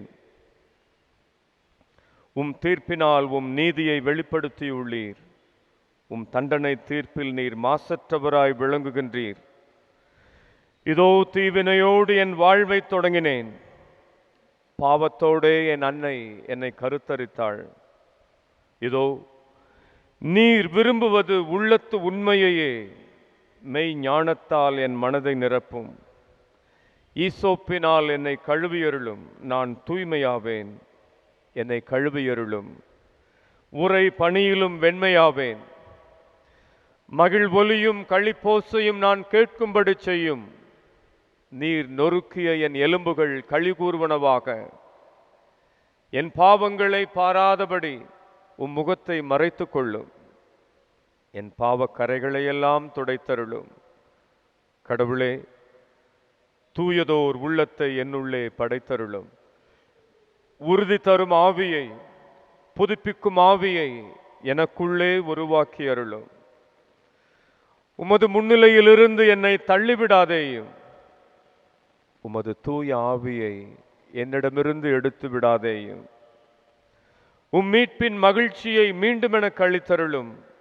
தன்னார்வ மனம் தந்து என்னை தாங்கியருளும். அப்பொழுது குற்றம் செய்தோருக்கு உம் வழிகளை கற்பிப்பேன். பாவிகள் உம்மை நோக்கி திரும்புவர்.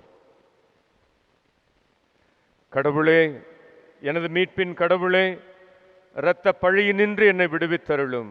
அப்பொழுது என் நா உம் நீதியை முன்னிட்டு பாடும். என் தலைவரே, என் இதழ்களை திறந்தருளும். அப்பொழுது என் வாய் உமக்கு புகழ் சாற்றிடும். ஏனெனில் பலியினால் உம்மை மகிழ்விக்க முடியாது. நான் எரிபலி செலுத்தினாலும் நீர் அதில் நாட்டம் கொள்வதில்லை. கடவுளுக்கு ஏற்ற பலி நொறுங்கிய நெஞ்சமே. கடவுளே, நொறுங்கிய குற்றமுணர்ந்த உள்ளத்தை நீர் அவமதிப்பதில்லை. ஆமன்பான சகோதரர்களே, சகோதரிகளே, நொறுங்கிய குற்றமுணர்ந்த உள்ளத்தை நீர் அவமதிப்பதில்லை. திருத்தூதர் பணிகள் 9ஆம் அதிகாரம் 1 - 27 வரை உள்ள இறை வாக்கியங்களில் திருத்தூதர் பவுல் மனமாற்றம் பெற்றதை நாம் பார்க்கின்றோம். இந்த சவுல் ஆண்டவரின் சீடர்களை கொன்றுவிடுவதாக அச்சுறுத்தி வந்தார். எனவே தலைமை குருவை அணுகி, இப்புதிய நெறியை சார்ந்த ஆண் பெண் யாராயிருந்தாலும் அவர்களை கைது செய்து எருசலேமுக்கு இழுத்து கொண்டு வர தமஸ்கு நகரில் உள்ள தொழுகை கூடங்களுக்கு கடிதங்களை கேட்டு வாங்கினார். இவ்வாறு அவர் புறப்பட்டு தமஸ்குவை நெருங்கிய பொழுது திடீரென வானத்திலிருந்து தோன்றிய ஓர் ஒளி அவரை சூழ்ந்து வீசியது. அவர் தரையில் விழுந்தார். அன்பான சகோதரர்களே, சகோதரிகளே, மனமாற்றம் என்பது நம்முடைய சொந்த முயற்சி அல்ல. மனமாற்றத்திற்கான தொடக்கம் கடவுளிடமிருந்தே வருகிறது. மனம் திரும்புங்கள், நற்செய்தியை நம்புங்கள் என்று பாலைவனத்தில் ஆண்டவர் தமது போதனையை தொடங்கியதாக மார்க்கு நற்செய்தி நமக்கு எடுத்துரைக்கிறது. இந்த தவ காலத்திலும் சாம்பல் புதனன்று நெற்றியில் சாம்பலை நாம் பெற்ற பொழுது குருவானவர் மனம் திரும்பி நற்செய்தியை நம்புங்கள் என்று சொன்னார்.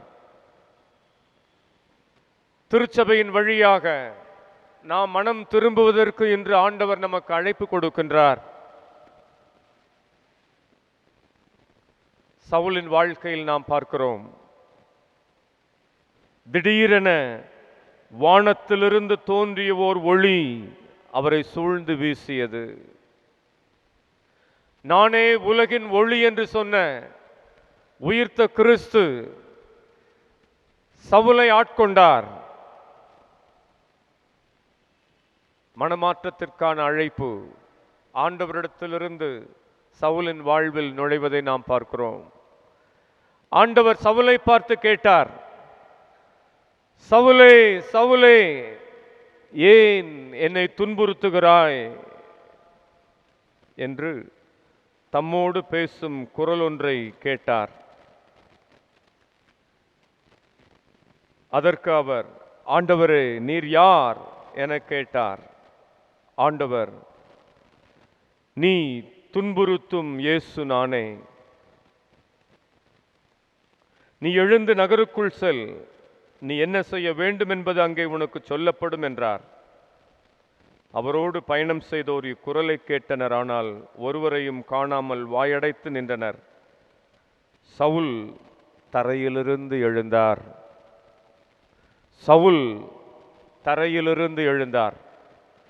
அன்பான சகோதரர்களே, சகோதரிகளே, கமாலியேலின் பாதங்களில் அமர்ந்து சட்டங்களை, திருச்சட்டங்களை அறிந்த சவுல் அகந்தை உடையவனாக, ஆணவம் கொண்டவனாக இருந்தான். தன்னுடைய திறமையில் நம்பிக்கை கொண்டவனாக, யூத பாரம்பரியத்தில் மரபில் மூழ்கிய சவுல் கிறிஸ்தவர்களை தன்னுடைய எதிரிகளாக, யூத சமயத்தின், யூத மரபின் எதிரிகளாக கருதினான். எனவே அவர்களை கொன்றொழிக்க வேண்டும் என்று கங்கணம் கட்டி அலைந்தான். அவனுடைய ஆணவ செருக்கை ஆண்டவர் வீழ்த்தினார். சவுல் தரையில் விழுந்தான். மீண்டுமாக தரையிலிருந்து எழுந்தான் என்று சொல்லுகின்ற பொழுது அதனுடைய பொருள், சவுல் தன்னுடைய தவறை ஏற்றுக்கொண்டான். ஆண்டவருக்கு எதிராக அவன் செய்த பாவங்களை அறிக்கையிட்டான், மனம் வருந்தினான். அவன் தரையிலிருந்து எழுந்தான். பிரியமானவர்களே, நாம் மனமாற்றம் பெறுவதற்கு ஆண்டவர் நமக்கு அழைப்பு கொடுக்கின்றார். அவருடைய அன்பின் ஒளியில், அவருடைய இரக்கத்தின் ஒளியில், இந்நாள் வரை அவர் நம்மை பராமரித்ததன் ஒளியில் எப்படியெல்லாம் நாம் அவரது அன்பின் இதயத்தை நோகச் செய்திருக்கிறோம், காயப்படுத்தி இருக்கிறோம், ஆண்டவரை மீண்டும் மீண்டுமாக சிலுவையில் ஆணிகளில் அறைந்திருக்கிறோம் என்பதை நினைத்து பார்க்க நாம் அழைக்கப்படுகின்றோம். பாவிகளிலெல்லாம் பெரும் பாவி நானே என்று பவுலாக மாறிய சவுல் அறிக்கையிடுவதை பார்க்கிறோம். தன்னுடைய பாவத்தை ஏற்றுக்கொள்வதை பார்க்கிறோம். பெரும் மீன்பாடு கிடைத்தவுடன் பேதுரு ஆண்டவரிடத்தில், ஆண்டவரே, நான் பாவி, என்னை விட்டு அகலும் என்று கண்ணீர் சிந்துவதை நாம் பார்க்கிறோம்.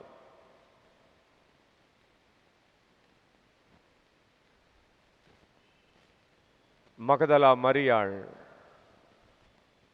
தன்னுடைய பாவத்தை உணர்ந்தவளாக ஆண்டவருடைய பாதங்களை தன்னுடைய கண்ணீரால் நனைத்து, கூந்தலால் துடைத்து, முத்தமிட்டு, நறுமண தைலத்தால் பூசி தன்னுடைய முழுமையான மனமாற்றத்தை வெளிப்படுத்துவதை பார்க்கிறோம். அந்த நறுமண தைலத்தின் மனம் மட்டுமல்ல, அவளுடைய மனமாற்றத்தின் புது வாழ்வின் மனம் அந்த அறை முழுவதும், நகர் முழுவதும் வீசுவதை நாம் பார்க்கிறோம். தந்தையின் அன்பை உதறி தள்ளி பிரிந்து போன அந்த ஊதாரி மகன் அறிவு தெளிந்தவனாக, தன்னுடைய தவறை உணர்ந்தவனாக, தந்தையின் அன்பை அவன் எண்ணி பார்க்கிறான். தன்னுடைய பணியாளர்களுக்கெல்லாம் பரிவு காட்டுகின்ற, அன்பை பொழிகின்ற தன்னுடைய தந்தையின் அன்பை அவன் எண்ணி பார்க்கின்றான். இத்தகைய தந்தையின் அன்பை நான் உதறி தள்ளிவிட்டேனே என்று மனம் வருந்துகின்றான். மனம் திருந்தியவனாக, தெளிவு பெற்றவனாக, இதோ நான் எழுந்து என் தந்தையிடம் செல்வேன். அன்பானவர்களே, இந்த மனமாற்றத்தின் நாட்களில் நீங்களும் நானும் சொல்ல வேண்டிய இந்த வார்த்தைகள், நான் எழுந்து என் அன்பு தந்தையிடம் செல்வேன். அந்த பூதாரி மகன் ஓமையில் தந்தையின் அன்பு எத்தகையது என்பதை ஆண்டவர் மிக அழகாக நமக்கு சித்தரிக்கின்றார். மகன் தன்னை விட்டு பிரிந்த நாள் தொடங்கி அந்த தந்தை ஆவலோடு தன்னுடைய மகனுடைய வரவுக்காக ஒவ்வொரு நாளும் காத்திருக்கின்றார், விழித்திருக்கின்றார். பல மாதங்கள் கழித்து அந்த மகன் திரும்பி வருகின்ற வேளையில் அவன் மானிட சாயலை இறந்தவனாக ஒரு விலங்கை போல வருகின்றான். ஆனால் வருவது தன்னுடைய மகன் என்று அடையாளம் கண்டு கொண்ட தந்தை விரைந்தோடு சென்று தன் மகனை கட்டி அரவணைத்து முத்தமழை பொழிவதை நாம் பார்க்கிறோம். அந்த மகனை தன் இல்லத்திற்கு அழைத்து வந்து பெரிய விருந்தொன்றை தயார் செய்வதை நாம் பார்க்கிறோம். மகன் தன் தந்தையிடம், அப்பா, வானகத்துக்கு எதிராகவும் உமக்கு முன்பாகவும் நான் பாவம் செய்தேன். இனிவும் மகன் என அழைக்கப்பட நான் தகுதியற்றவன். உம் வேலையாட்கள் ஒருவனாக நடத்தும் என்றெல்லாம் சொல்வேன் என்று நினைத்து கொண்டிருந்தான், திட்டமிட்டிருந்தான். ஆனால் அவன் நினைத்ததையெல்லாம் அந்த தந்தை சொல்லிவிட்டாரா? இல்லையே. மகனே, நீ வந்தால் போதும். இறந்து போன என் மகன் மீண்டும் உயிர் பெற்று விட்டான். காணாமல் போயிருந்த என்னுடைய மகன் கிடைக்க பெற்றான் என்று சொல்லி வத்தலும் தொத்தலுமான மாட்டை அல்ல, கொழுத்த கன்றை அடித்து அவன் விருந்து சமைக்கின்றான். ஆடை என்பது மாண்பை கொடுக்கின்றது. ஆடை இழந்த தன்னுடைய மகனுக்கு புத்தாடைகளை அணிவித்து கௌரவிக்கின்றார் தந்தை. மோதிரம் உரிமையை, அதிகாரத்தை எடுத்து காட்டுகின்ற அடையாளம். வேலையாட்கள் ஒருவனாக நடத்தும் என்று கருதிய அந்த மகனுக்கு மோதிரங்களை அணிவிக்கின்றார் தந்தை. அன்பானவர்களே, மனம் வருந்தி மனம் திருந்தி வருகின்ற வேளையில் விண்ணக தந்தை நம்மை அரவணைத்துக் கொள்ளுகின்றார். நம்மை முழுமையாக ஏற்றுக்கொள்ளுகின்றார். உயிர்த்த கிறிஸ்து தன்னுடைய சீடர்களை முற்றிலுமாக மன்னித்து உங்களுக்கு சமாதானம் என வாழ்த்தி தம் ஆவியால் அவர்களை நிறைத்து நற்செய்தி பணிக்கு அவர்களை அனுப்பி வைக்கின்றார். இந்த தவ காலத்திலும் அன்பான சகோதரர்களே, சகோதரிகளே,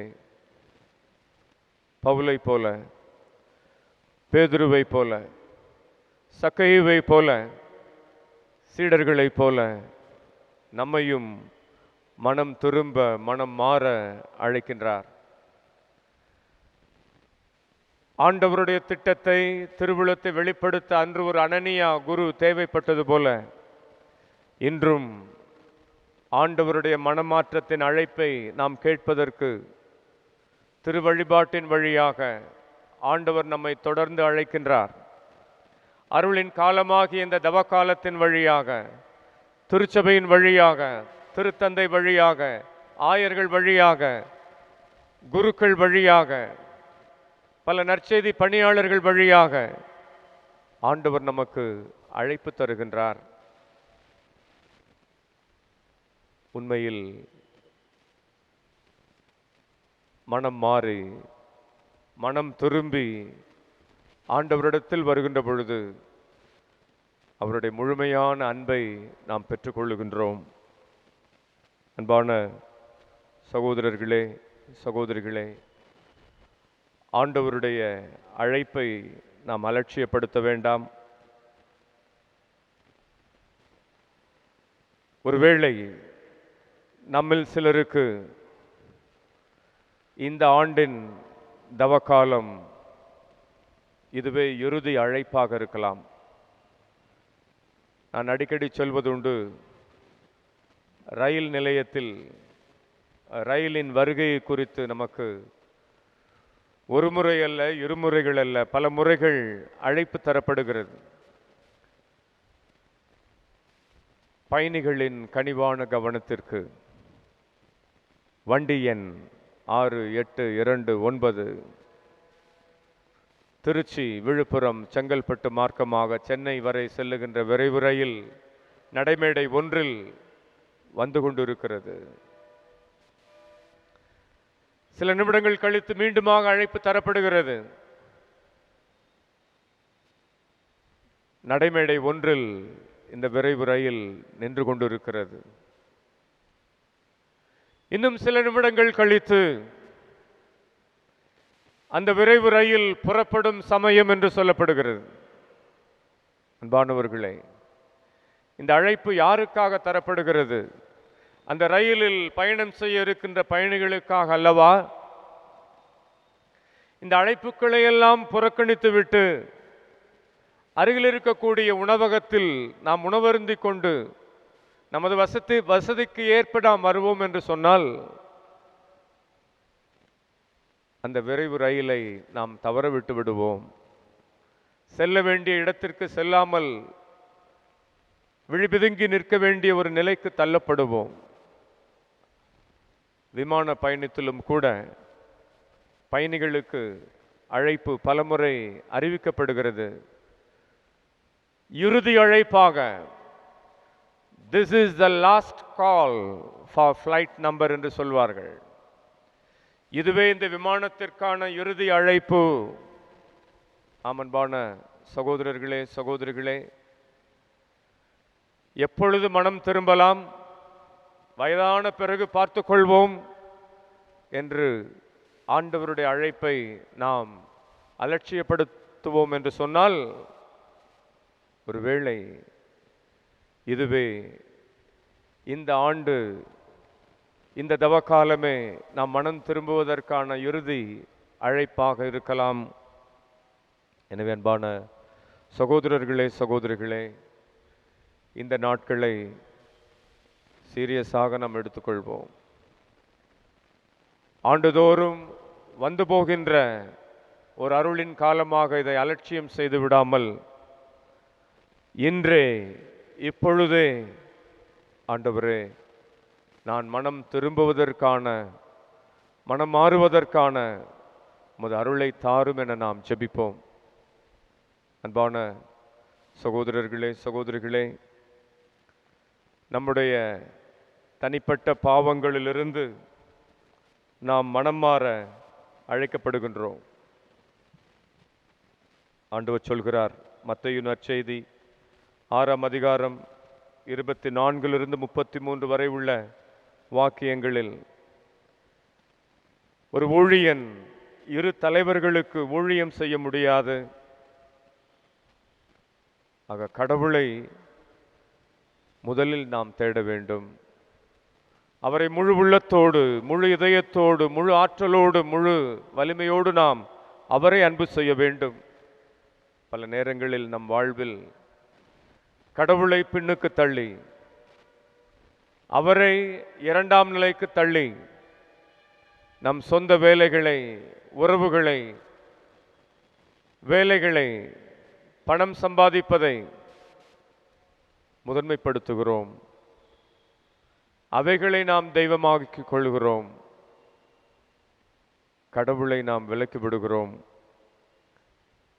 இத்தகைய நமது தவற்றிலிருந்து நாம் விடுதலை பெற இன்றைய நாளிலே நாம் ஜெபிப்போம். நம்மில் எத்தனை பேர் ஞாயிறு திருப்பலியில் தவறாமல் பங்கெடுக்கிறோம், முழுமையாக பங்கெடுக்கிறோம், குடும்பத்தோடு பங்கெடுக்கிறோம்? 24 மணி நேரத்தில் ஆண்டவருக்கு என்று எத்தனை மணி நேரம் நாம் ஒதுக்குகிறோம்? நம்முடைய இல்லங்களில் ஒரு 15 நிமிடங்கள் கணவன் மனைவி பிள்ளைகளாக கூடி இணைந்து ஜெபிப்பதற்கு நேரம் இருப்பதில்லையே? தொலைக்காட்சி தொடர்கள், மெகா தொடர்களை பார்ப்பதற்கு நேரம் இருக்கின்ற பொழுது, வாட்ஸ்அப்பில் பல மணி நேரங்களை செலவழிக்க நேரம் இருக்கின்ற பொழுது, பல்வேறு நிகழ்வுகளில் பங்கெடுப்பதற்கு நேரம் இருக்கின்ற பொழுது, ஜெபிப்பதற்கு மட்டும் நேரம் இருப்பதில்லை என்று சொல்லுகிறோமே. அன்பானவர்களே,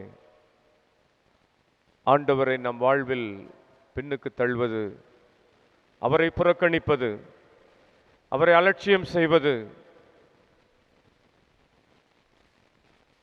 எவ்வளவு வருத்தத்திற்கு உரியது என்பதை இன்றைய நாளில் நாம் உணர்ந்து கொள்வோம். ஆண்டவருக்கு பிடிக்காத ஒன்று என்றால் வெளிவேடத்தனம், உள்ளொன்று வைத்து புறமொன்று பேசுவது. இத்தகைய போலித்தனங்களை ஆண்டவர் வெறுப்பதை நாம் பார்க்கிறோம். அவருடைய நாட்களில் பரிசேயர்களுடைய வெளிவேடம் என்ற புளிப்பு மாவை குறித்து எச்சரிக்கையாக இருங்கள் என்று சீடர்களுக்கு ஆண்டவர் கூறுகிறார். நம் வாழ்வில் இத்தகைய வெளிவேடத்தனங்கள் இருக்கிறதா என்று சிந்தித்து பார்ப்போம். வெளியே நாம் பார்ப்பதற்கு நல்லவர்கள் போல காட்சியளிக்கிறோம். ஆனால் நம் உள்ளத்துள் நாம் எப்படி இருக்கிறோம்? மறைவாய் உள்ளதை காணும் உன் தந்தை என்று ஆண்டவர் சொல்கிறார். ஆண்டவருடைய கண்களுக்கு அனைத்தும் வெளிச்சமாக இருக்கின்றது.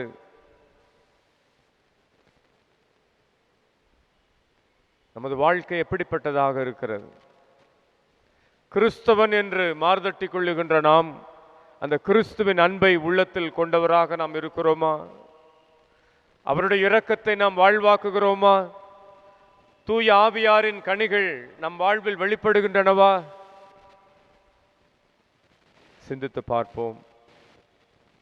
அன்பானவர்களே, மத்தேயு நற்செய்தி 6ஆம் அதிகாரத்தில் மக்கள் பார்க்கும்படி இறைவேண்டல் செய்யாதீர்கள்,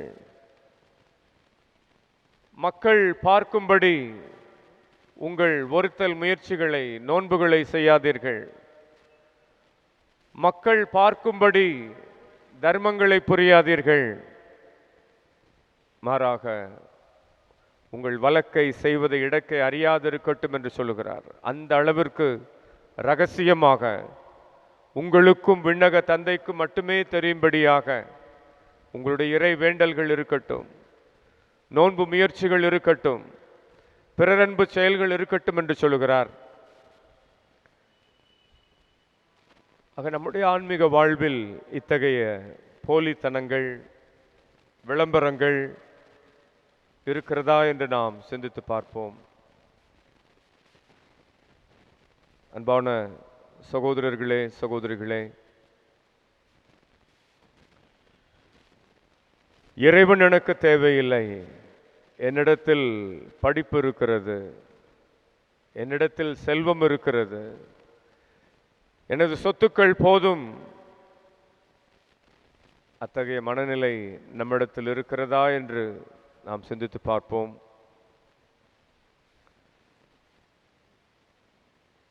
என் களஞ்சியத்தை இடித்து நான் இன்னும் பெரிதாக கட்டுவேன், நெஞ்சே நீ பல்லாண்டு இளைப்பாறு என்று செருக்கு கொண்ட அந்த செல்வந்தனை போல அன்றி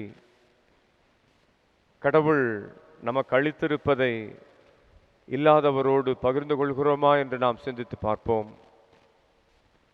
நம்மில் பலர் சுயநலத்தோடு வாழ்ந்து கொண்டிருக்கிறோம், பேராசையோடு வாழ்ந்து கொண்டிருக்கிறோம், போதும் என்ற மனமின்றி வேண்டும் வேண்டும் என்று சேகரித்து கொண்டிருக்கிறோம். பணக்காரன் லாசர் ஓமையில் நான் பார்க்கிறோம்.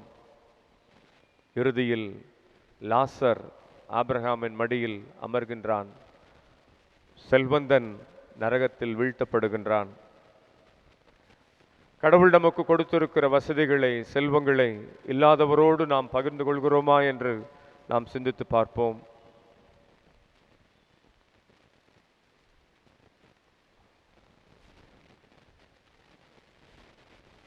அன்பானவர்களே,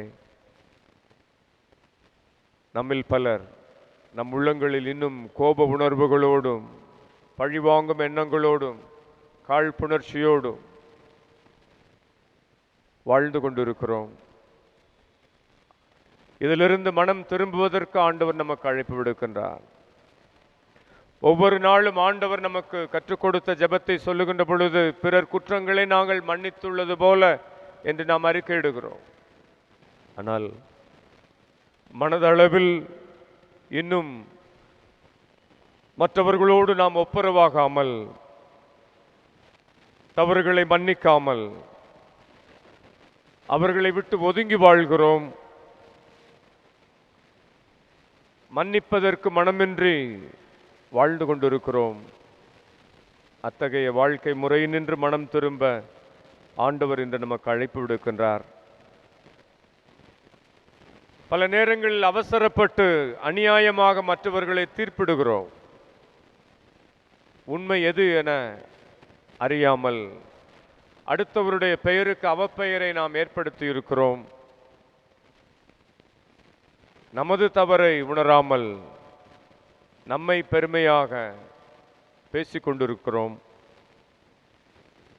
இத்தகைய போக்கிலிருந்து விடுதலை பெறுவதற்கு ஆண்டவர் நம்மை அழைக்கின்றார். அன்பான சகோதரர்களே, சகோதரிகளே, நம் திருத்தந்தை பிரான்சிஸ் அவர்கள் திருச்சபை முழுவதையும் புதியதொரு மனமாற்றத்திற்கு அழைப்பு விடுக்கின்றார். 2023ஆம் ஆண்டில் ரோமையில் நடைபெற இருக்கின்ற உலக ஆயர்கள் மாமன்றத்தில் திரு அவையில் இருக்கிற எல்லோரும் இணைந்து பயணிக்கின்றார்களா என்று சிந்திப்பதற்கு அழைப்பு விடுக்கின்றார். அன்பான சகோதரர்களே, சகோதரிகளே, கிறிஸ்தவ வாழ்வு என்பது நானும் கடவுளும் என்றல்ல, மாறாக நானும் கிறிஸ்துவில் நம்பிக்கை கொண்ட எல்லோரும், நானும் இந்த சமூகமும், நானும் இந்த படைப்பும் என்ற அந்தகைய சமூக சிந்தனை, சமூக அக்கறை நம்மிடத்தில் இருக்கிறதா என்று நாம் சிந்தித்து பார்ப்போம். மாந்தர் அனைவரோடும் நாம் உறவு கொள்கிறோமா?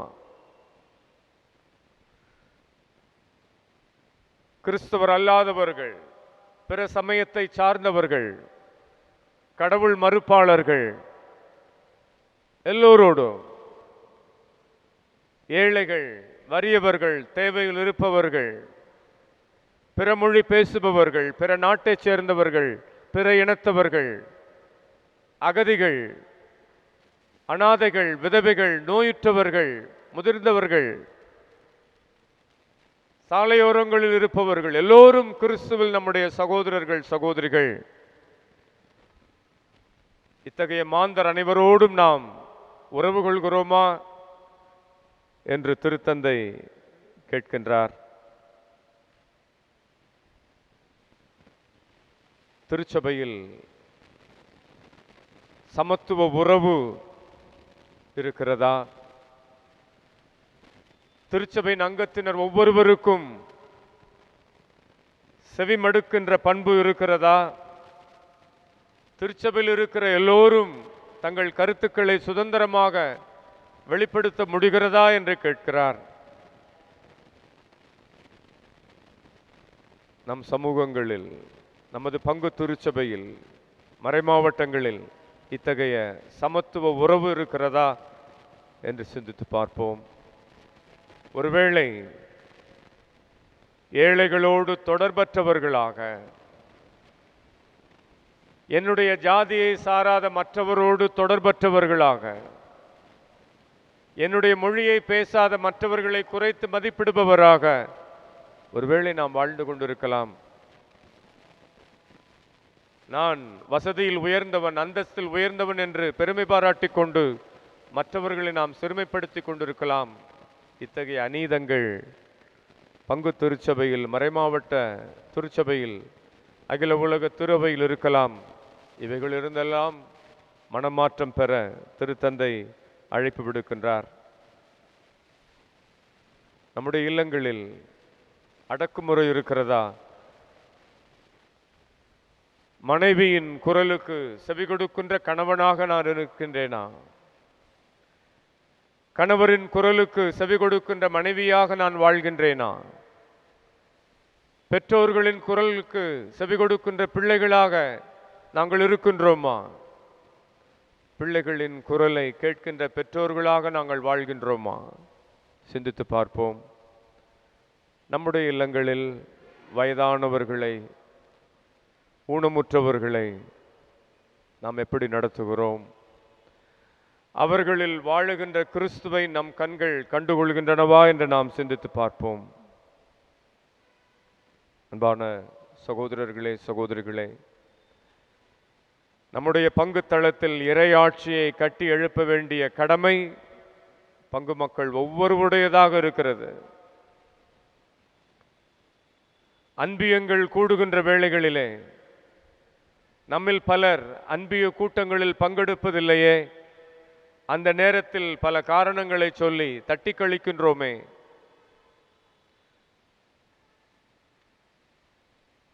ஆண்டவரை புறக்கணிக்கிறோம் என்று உணர்கிறோமா? 10 தொழுநோயாளர்களுள் ஒருவன் மட்டும் வந்து ஆண்டவருக்கு நன்றி சொன்ன பொழுது மற்ற 9 பேர் எங்கே என்று ஆண்டவர் கேட்டார். உயிர்த்த கிறிஸ்து சீடர்களுக்கு தோன்றிய பொழுது தோமா அங்கு இல்லை என்றாலும் தோமாவுக்காக மீண்டும் அவர் தோன்றினார். ஒவ்வொரு முறையும் அன்பியமாக நாம் கூடுகின்ற நேரத்தில் உயிர்த்த கிறிஸ்து நம் நடுவே எழுந்தருளி வருகிறார். இறை வார்த்தையின் வழியாக, இறைமக்கள் வழியாக நம் வாழ்விற்கான வெளிச்சத்தை அவர் காட்டுகின்றார், நம்மோடு உறவாடுகின்றார், நம் தேவைகளை சந்திக்கின்றார், நிறைவேற்றுகின்றார். நம்ம எத்தனை பேர் அன்பிய கூட்டங்களுக்கு தவறாமல் செல்கின்றோம்?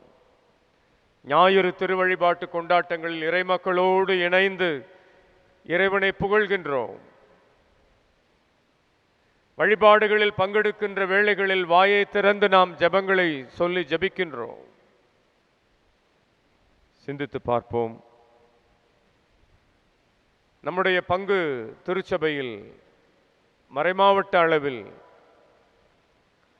எந்த அளவிற்கு மறைமாவட்ட நிர்வாகத்தில் நமக்கு பங்களிக்கப்படுகிறது? பங்கில் செயல்படக்கூடிய பங்கு பேரவை, நிதிக்குழு, பல்வேறு பக்த சபைகள், இளையோர் இயக்கங்கள், சிறுவர்களுக்கான இயக்கங்கள், இவைகளில் என்னுடைய பங்கேற்பு இருக்கிறதா? இல்லை என்றால் ஏன் இல்லை என்று கேள்வி கேட்டு பார்க்க திருத்தந்தை நமக்கு அழைப்பு தருகின்றார். அன்பான சகோதரர்களே, சகோதரிகளே, கடவுளை ஆலயத்துள் மட்டுமல்ல,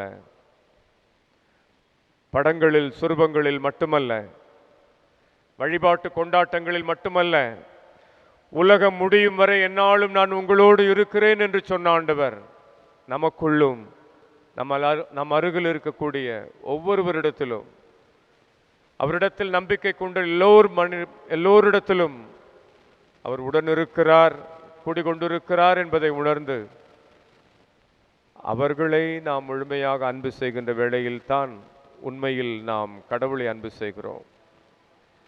கண்களால் காணக்கூடிய சகோதரனை சகோதரி அன்பு செய்யாமல் காண முடியாத கடவுளை நான் அன்பு செய்கிறேன் என்று ஒருவன் சொல்வானே என்றால் அவன் பொய்யன் என்று திருத்துதர் யோவான் எச்சரிக்கின்றார். செயலற்ற உங்கள் நம்பிக்கை உயிரற்றது என்று புனித யாக்கோபு கூறுகின்றார். அன்பானவர்களே, முழுமையான மனமாற்றம் என்பது கடவுளிடம் திரும்புவது மட்டுமல்ல, கடவுளை அன்பு செய்வது மட்டுமல்ல, வாழுகின்ற அந்த கடவுளை நம் அயலாரிடத்தில் கண்டுகொள்வது, மற்றவரை அன்பு செய்வது, பிறரின் தேவைகளில் துணை நிற்பது, சமூக அக்கறையுடன் வாழ்வது, நீதிக்காக குரல் கொடுப்பது, நீதிக்கான போராட்டங்களில் பங்கெடுப்பது, அநீதங்களை தட்டி கேட்பது, ஒடுக்கப்பட்ட மக்களின் உரிமைக்காக அவர்களின் சார்பாக நின்று போராடுவது, இவை அனைத்தும் தான் உண்மையான மனமாற்றம். அன்பான சகோதரர்களே, சகோதரிகளே, இந்த 1 மணி நேரமாக மனம் திரும்புவதற்கு ஆண்டவர் இந்த அருளின் காலத்தை நமக்கு கொடுத்திருக்கிறார். மனம் மாறுவதற்கான அருளையும் ஆற்றலையும் ஆண்டவர் நமக்கு தருகின்றார் என்பதை நாம் உணர்ந்து கொள்வோம். ஆண்டவரே, இந்த அருளின் காலம் உண்மையான மனமாற்றத்தை என்னுடைய உள்ளத்தில் ஏற்படுத்தட்டும் என உருக்கமாக நாம் ஜெபிப்போம். இறை வார்த்தையின் வழியாக நமது வாழ்வை அலசி பார்ப்போம். சுய ஆய்வுக்கு நம்மை உட்படுத்துவோம். நாம் திசை மாறிய, தடுமாறிய, தடம் மாறிய தருணங்களை எல்லாம் எண்ணி பார்த்து மனம் வருந்துவோம். மீண்டுமாக ஆண்டவரிடத்தில் நாம் திரும்பி வருவோம். அவரை சுவைப்போம்.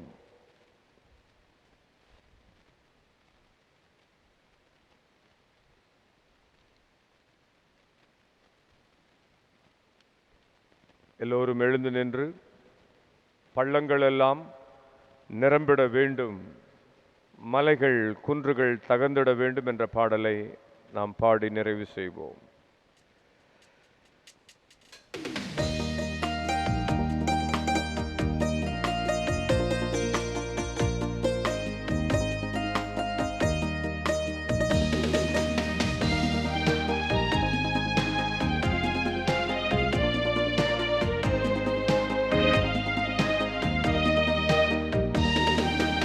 பள்ளங்கள் எல்லாம் நிரம்பிட வேண்டும், மலைகள் குன்றுகள் தகர்ந்திட வேண்டும், கோணலானவை நேராகணும், கரடானவை சமமாகணும்.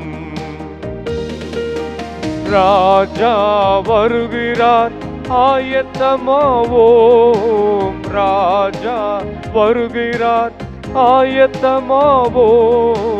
இயேசு வருகிறார், எதிர்கொண்டு செல்வோம். இயேசு வருகிறார், எதிர்கொண்டு செல்வோம். பள்ளங்கள் எல்லாம் நிரம்பிட வேண்டும், மலைகள் குன்றுகள் தகர்ந்திட வேண்டும், கோணலானவை நேராகணும், கரடானவை சமமாகணும்.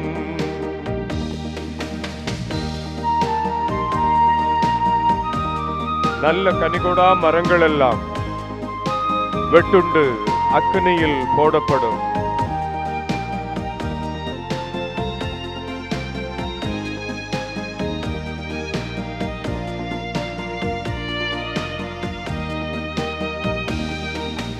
நல்ல கனிகொடா மரங்கள் எல்லாம் வெட்டுண்டு அக்கினியில் போடப்படும்.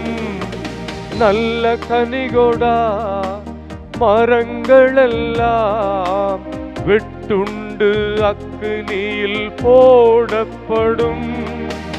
ராஜா வருகிறார், ஆயத்தமாவோம். ராஜா வருகிறார், ஆயத்தமாவோம். இயேசு வருகிறார், எதிர்கொண்டு செல்வோம். இயேசு வருகிறார், எதிர்கொண்டு செல்வோம்.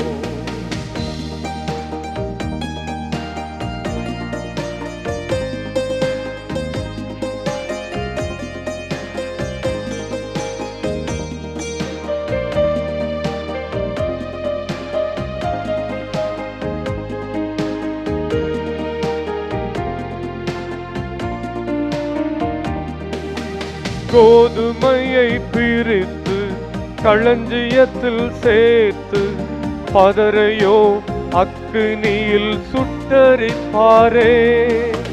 கோதுமையை பிரித்து களஞ்சியத்தில் சேர்த்து பதரையோ அக்கினியில் சுட்டரிப்பாரே. ராஜா வருகிறார், ஆயத்தமாவோம். ராஜா வருகிறார், ஆயத்தமாவோம். இயேசு வருகிறார், எதிர்கொண்டு செல்வோம். இயேசு வருகிறார், எதிர்கொண்டு செல்வோம். பள்ளங்கள் எல்லாம் நிரம்பிட வேண்டும், மலைகள் குன்றுகள் தகர்ந்திட வேண்டும், கோணலானவை நேராகணும், கரடானவை சமமாகணும். கரடானவை சமமாகணும்.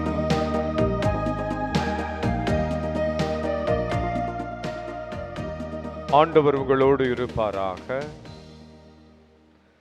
எல்லாம் வல்ல இறைவன் தந்தை, மகன், தூயாவியார் உங்களோடு தங்கி புது வாழ்வை தந்தருள்வாராக. ஆமென்.